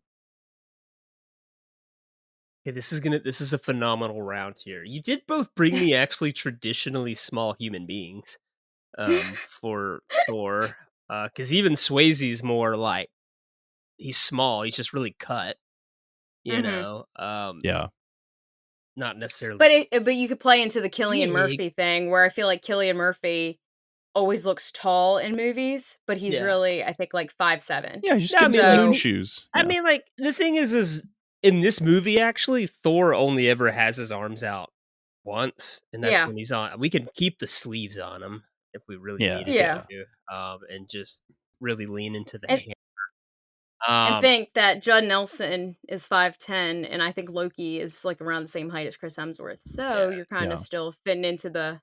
And at least they'll both be the same Corey, height. The other good point is that you're not pulling Patrick Swayze out of Young Guns. You only lose him in Tiger Warsaw this year. Yeah, who cares about Tiger Warsaw? There's so many variables in my mind right now. It's like, dude, I can have the Kiefer Judd Nelson movie I never got. I can have two of my faves right there interacting. A lot of movies out of this. But then Swayze kind of gives me more Thor vibes. You know? It's all vibes, Corey. I gotta go Swayze. Fuck. It's if for no other reason, it comes down to just preserving Young Guns. You know? I'm gonna go Patrick. Nick. I'm gonna go Swayze. Wow. Finally on the board. And now Finally. Yeah. Swayze's my Thor. And there, we can just lose the whole Shakespearean British accent thing. Swayze. Yeah, in the 80s, it's not as big a deal. Yeah, now they don't have to be, they can just have normal American accents. And so, yeah. All right, Swayze. Swayze's our Thor. God damn it. All right, so Patrick Swayze is on the board for Thor. So we come down to our last two main superheroes, and I feel like power-ups haven't been used yet, and they might play a role in the next two superheroes. Ashes. We shall see. Ash is making threats. I like it. I'm just stating what hasn't been used. We'll see what happens. So, next up, we have Captain America, aka Steve Rogers, played by Chris Evans. All right, listen up. Until we can close that portal, our priority is containment. Barton, I want you on that roof. Eyes on everything. Call out patterns and strays. Stark, you got the perimeter. Anything gets more than 3 blocks out, you turn it back or you turn it to Ab. Thor, you gotta try and bottleneck that portal. Slow him down. You got the lightning. Light the bastards up. You and me, we stay here on the ground. We keep the fighting here. And Hulk. Smash. And Chris Evans famously played another MCU character in Fantastic Four. Played, of course, the Human Torch, Johnny Storm. And you might know him from other movies like Knives Out, Cellular. And this was the only role of the Big Six where the producers only wanted him. There was no other actor. In contrast for this role, there was a lot of fans going on about Will Smith and Aaron Eckhart, but the producers only considered Chris Evans. He actually declined the role 3 times before accepting it. So, he denied Chris it Evans, Captain America. Corey, I'm handing it over to you. Wow. I bet Chris Evans is glad he finally took it. All right. Wow. 3 times. Okay. I wonder what kind of fruit basket they sent him for him to finally go. Okay.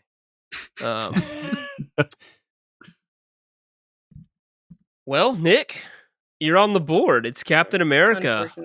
Of course, this we need a guy that can put on the Star-Spangled Banner and stripes here. So, yep. Who you got? All right, Corey. This is where I'm trying to burn some things down. A particular thing. I'm gonna burn it down, and we'll just see how Corey's feeling right now. I'm bringing you probably the biggest star, one of the biggest stars of the 80s. And I just feel like when I first thought of this cast list, and every time it gets brought up, when it's like early 90s or a late 80s, they always put him in different roles. And I'm like, that's not correct. This is the spot he should be in if you're going to cast him in this Avengers movie. I'm giving you Tom Cruise right here as Steve Rogers. And I think it's more fitting in the late 80s, especially.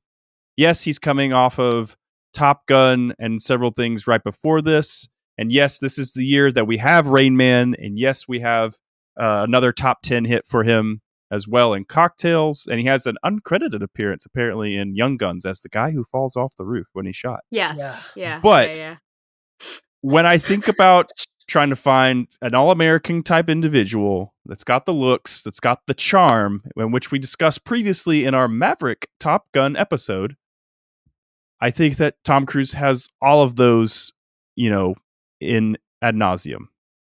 And I think that, yes, it's one of those things I didn't think too deeply about the context of what was, and didn't think Rain Man's the top movie of the year, and that it is this quality movie. But that really, I feel like, is not his movie per se. He's carrying the movie, but the star performance is elsewhere. And I'm also willing to burn it down today because I just feel like it's the glove fits, guys. The suit fits. All right. I thought about other people, and there was another close second that maybe Cass will bring up. I don't know, but I just felt it felt right. It felt right, guys. Interesting.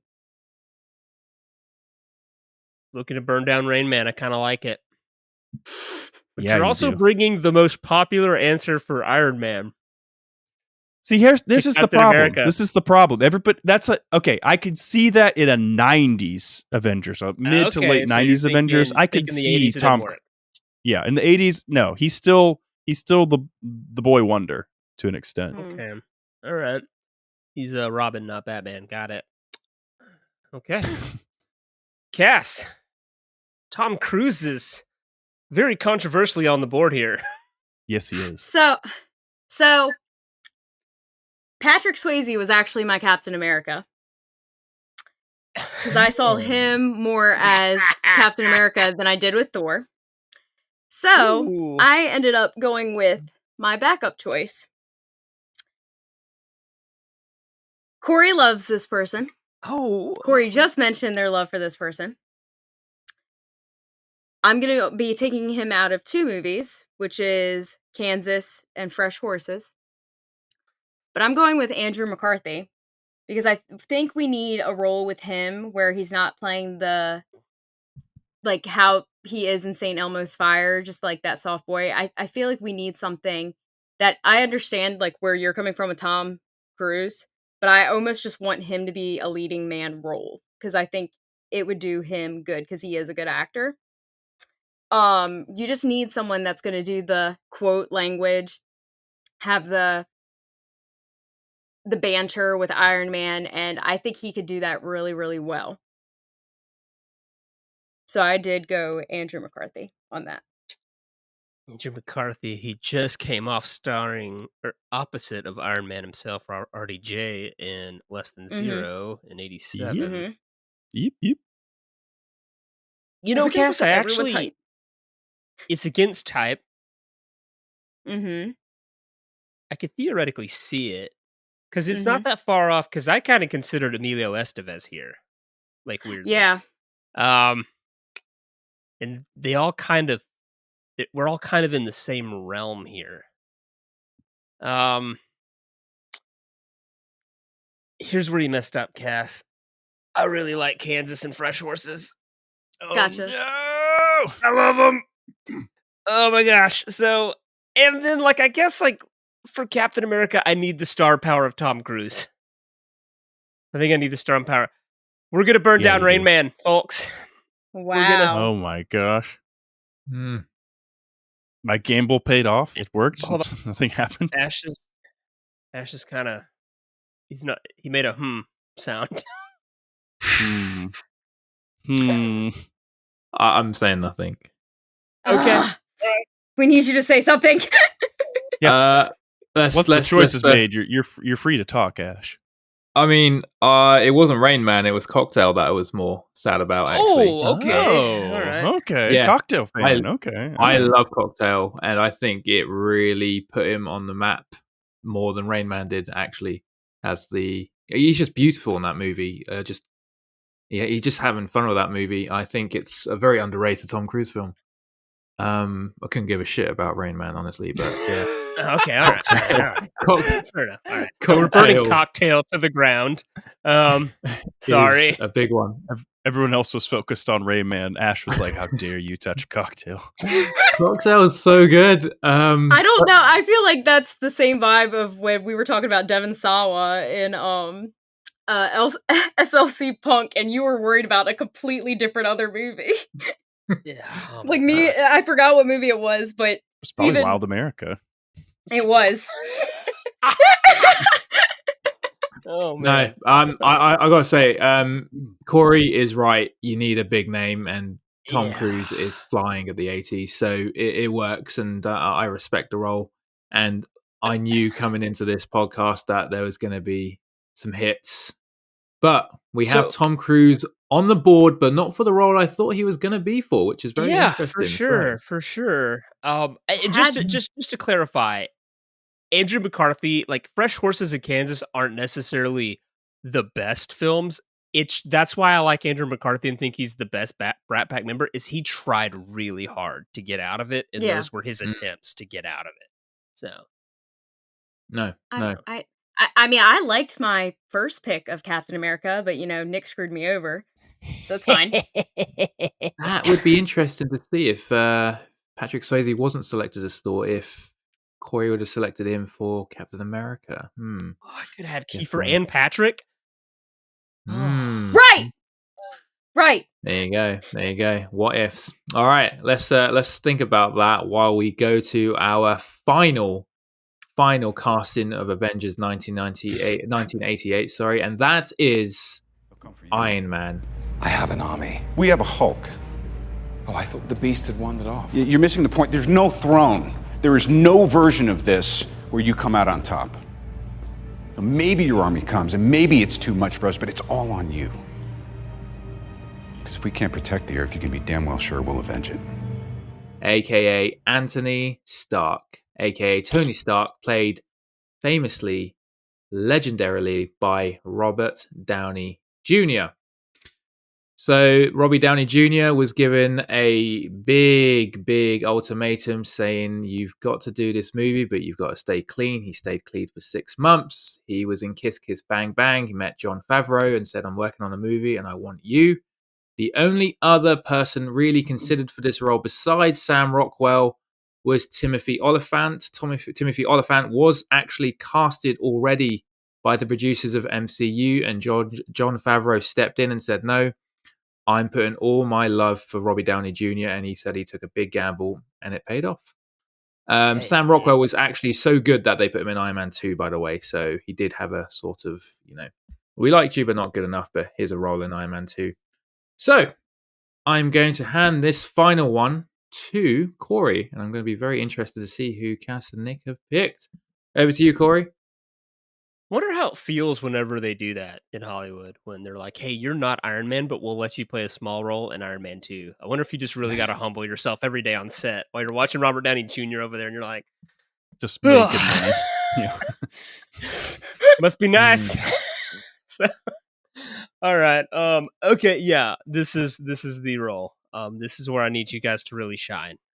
This is the defining role of this entire franchise that we're going to build all the way up to 1998.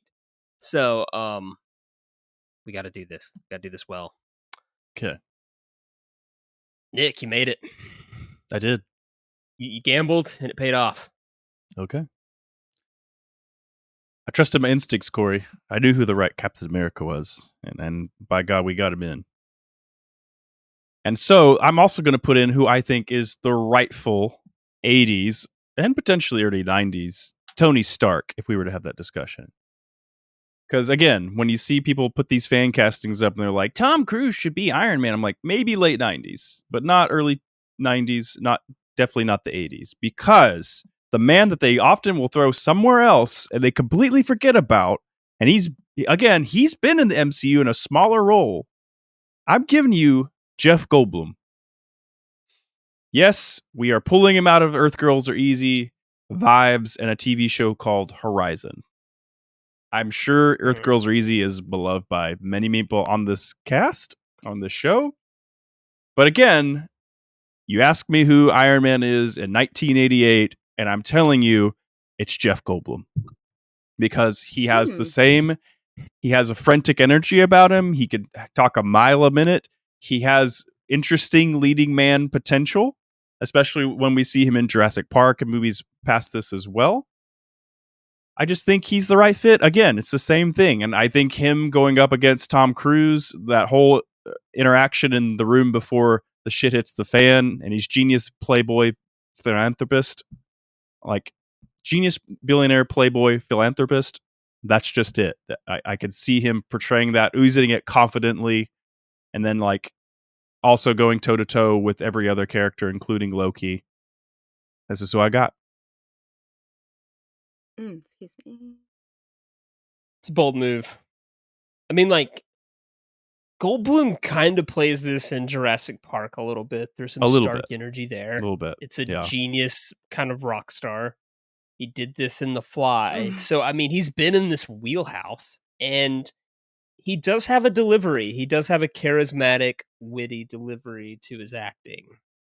Because there were other people I thought of, but I also said they're going like, yeah, you've got the rock star personality, but are they also believable as being like this genius scientist type? And I feel like Goldblum is the closest merger of that to a Robert Downey Jr. And we can't choose Robert Downey Jr. because that's just one of those unspoken things we have here. And he's also in Johnny Be Good this year, so I don't know if that's good or not. But all right, Cass. Jeff Goldblum is on the board. Counter it. Okay. I see where Nick was going with Jeff Goldblum. I feel like with Jeff Goldblum, it's so hard to get out of that comedic mindset. Not saying that he can't do a little bit more serious, but you do like, because I didn't say he couldn't, but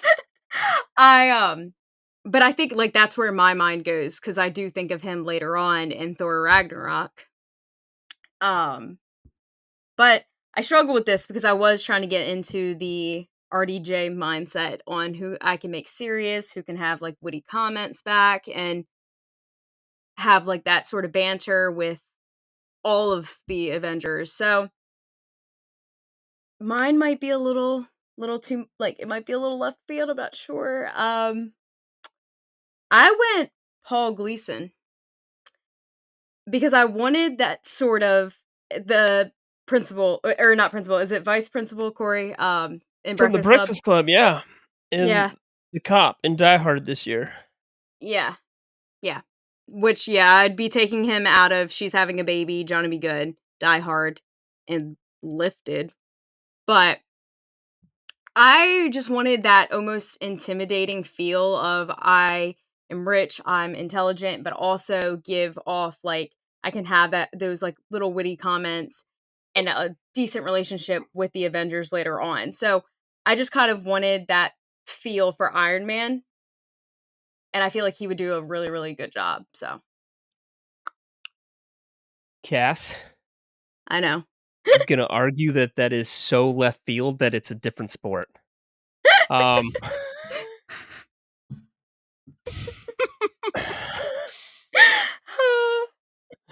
Like, we're playing baseball and you're dribbling a basketball somewhere in the stands. Just throw it out. I mean, I'm trying really hard to see it. No, and I get it, and I feel like because when I saw him, I was more trying to think of how intelligent like Iron Man is. I was trying to get into that mindset, and even just like the intimidation, because a lot of people could say like Iron Man can be a little bit of an asshole. So I feel like I was trying to get into that vibe as well, because he can be, and Paul Gleason does a very, very good job with that in a lot of the movies that he's in. So I wanted that mindset, but I can also just see him play a little bit more of that sincere side, and just, the witty comments and just being quick. Here's the thing. I'm gonna be honest. I don't see it. I just don't see it. I see him. He is eternally a principal. He's eternally like the cop that's yelling at everybody in Die Hard. Like it's hard to get that kind of like strict conservative type character out of my mind, where he's not as loose as a Robert Downey Jr. And I do admit, and the thing with Goldblum is like maybe it's a generational thing, or because of like a lot of people now see him as the goofy guy on commercials and in Thor Ragnarok. But like I saw in the '90s, like he was leading man, like he was leading guy in Lost World. In The Fly, he was leading man. Like it, not necessarily comedy really wasn't his thing until he slowly inched into it later on, and he obviously jumps into it this year with the movie that he's in. That escaped me right now. Earth Girls Are Easy. So I like left field choices myself, so I try to hear them out. I'm kind of with Nick. I don't necessarily see it. The only thing that I think Paul Gleason brings, that I think Cass is trying to really sell here, is that like Iron Man's kind of the father in the Avengers. He's kind of even though Steve Rogers is oldest, like weirdly, Iron Man has to be the patriarchal guy most of the time. He has to be the dad in the room a lot, but he's a witty, kind of reckless dad. I'm not gonna lie though, I like my override better. Oh, damn! Oh, I'm excited. I'm fine with it. I like my override better. Maybe a controversial pick because of some things that will go down in the future. Oh God. I really, really wanted Nick Cage here for a minute. Okay. Just because it's crazy, but then I came across a name that I think I like a lot better. The suspense. I'm throwing Mel Gibson in the suit. I was... Oh my God, I was looking at him too. I did think about him. That's like the only role I didn't think about for him. That is good. No, that's good. He's got charisma. He's going to sell that genius playboy philanthropist line.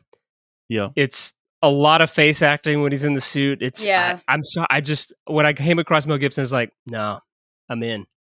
And we're losing Tequila Sunrise, which is not apparently. It doesn't work. It's so good on paper, and that movie just does not work. For those at home, it's a movie starring Kurt Russell and Mel Gibson. And Michelle Pfeiffer. And Michelle Pfeiffer and Raul Julia. It should be a phenomenal film, and it's not. And so, yeah. No, that's good. Because he's also just coming off of Lethal Weapon, so you're getting kind of the craziness out there. Which, I mean, it's a Shane Black thing, so it's the same path almost a little bit. And he maintains his star power up to 98 when this whole franchise would essentially end for him. Mm-hmm. He is a big name all the way up till, then. So I like it. I get Goldblum a lot. I really do. I understand that argument. It's just, again, it's that whole, he's freakishly tall, and we have a short cast. It's the opposite of Robert Downey Jr.'s. It's the opposite of the Robert Downey Jr. problem, where he was the shortest guy on set by all means. We'd be like shooting everyone above Goldblum somehow, and so I'm gonna go with Mel Gibson unless Ash wants to kill it and do something different. No, out of the three, I saw what Nick was doing, and the way he described the merging of the scientific intellect and the playboy flamboyant. I think Jeff Goldblum does that very well, but I think Cory also makes a good point. He's done that before, and I think his strength lies in being more eccentric than being, the Tony Stark qualities. And I think Mel Gibson is definitely more believable as that. The intellect, I think, we can work on, but he definitely has the charisma of Tony Stark. And to just defend Cass as well, I mean, I actually like that pick. Thank you. No, I do. It's very left field, and just we got to remember something. Robbie Downey Jr. wasn't much of a name before Iron Man, so we're not necessarily looking for a name for this one. So I that's why I was sort of defending Cass's choice, because you don't really need an A-lister here. You just need someone who could probably do the role or be given a chance. So at the same time, he's very, very left field as well. So, but yeah, it's a good mix, and I think we got the right choice. I do like Mel Gibson, but then my thing is, do we lose Lethal Weapon franchise? Do we lose Braveheart? Maybe. Probably. You probably lose Lethal Weapon. You might lose Braveheart. Yeah, and Cory will lose Ransom as well. So, oh yeah. I don't know why I have to lose all these things.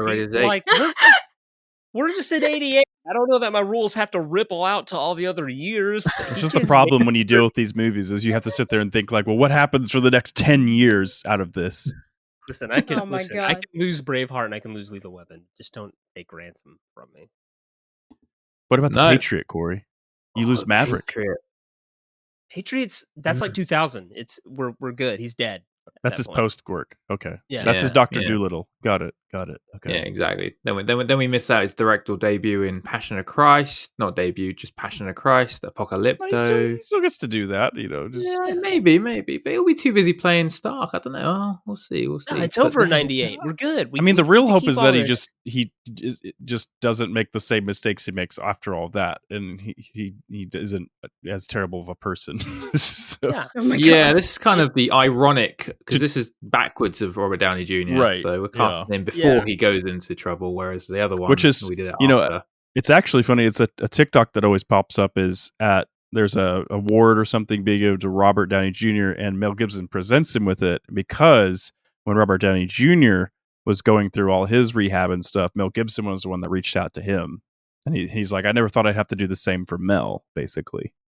Wait, so is us moving Avengers ruining Robert Downey Jr.'s getting clean? It's ruining everything, Cass. Just yes. Okay. The answer is generally yes. Yeah. Well, okay. I mean, he might get clean. That's probably fine. Like, I don't let's think just that's hope he gets clean on his own. Yeah. Okay. But movie-wise, it's going to shift everything. It's a big move. But no, we have our cast for Avengers Assemble 1988, and we got there with a lot of deliberation and a lot of some interesting conversations. But Cory, may I ask you to read our full cast for Avengers Assemble 1988, please?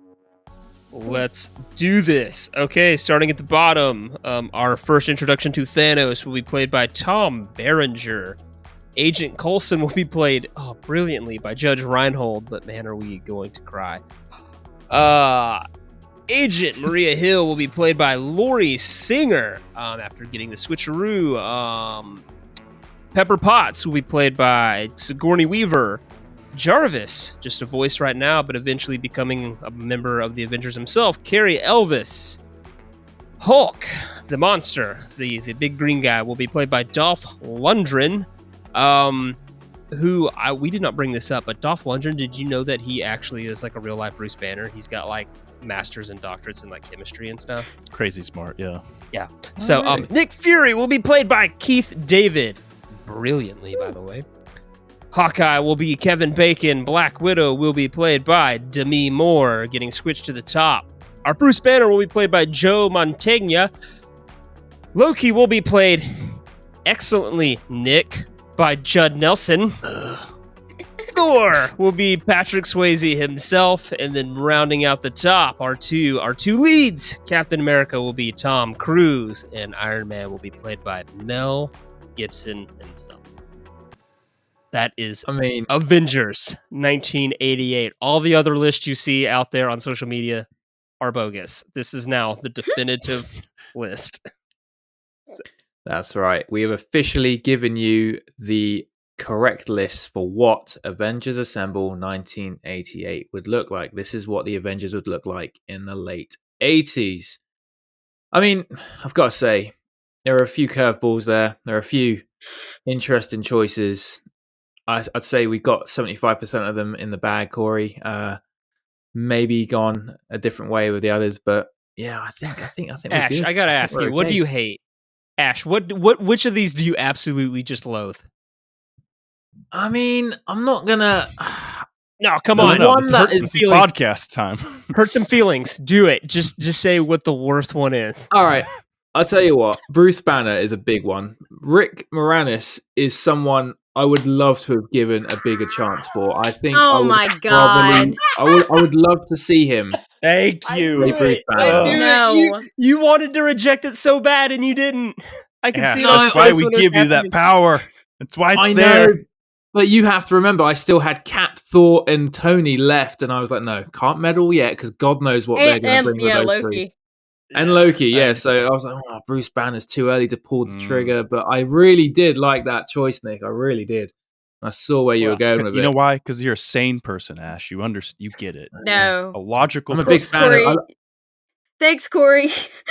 Oh God, no! I think it's a good cast. I like it. It's solid. Tom Cruise is interesting as well. I think Tom Cruise could have played 3 of those roles.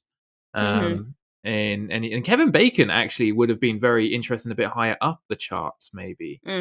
Yeah. I thought Corey might have done a bit of switcheroo with Kevin Bacon, but he chose Demi instead. So I found that quite interesting. But yeah, it was a good, solid choice. Right, so that is Avengers Assemble 1988. Again, we're on all social media platforms. So if you've enjoyed the show, drop us a like, follow. If you have some opinions about the direction this film went, well, inbox us. Tell us how awful or great that was. Blame Corey for the majority of it. How we potentially ruined this film, or how spot on we got it. So. This brings us on to our next episode. I believe Corey will be returning back as host, and taking the director's chair will be me. Right. Yes, I will. Yes, I will be the director.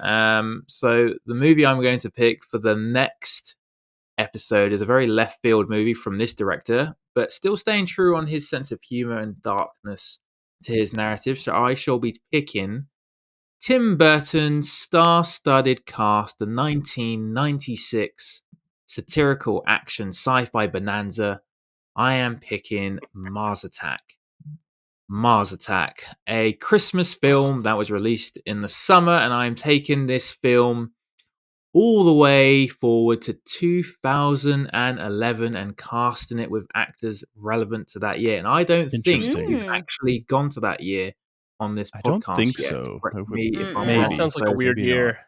Yeah. So we're going to be all blind on this year, no knowledge at all. So this is going to be a very interesting podcast. Guys, anything to add with that cast? I love Mars Attacks. I'm excited. It's a fun movie for sure. Mars Attacks is a crazy movie. Cass, have you seen it? I have not seen it. Oh, Cass, you need to go. Oh, you're in for a ball. Yeah. Oh God. It's just got so many people in it that I'm like, what are they doing in this film? It's crazy.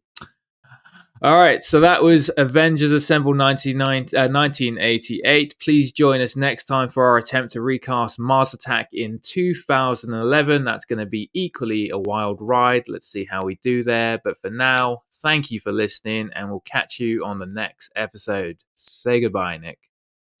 Goodbye, Nick.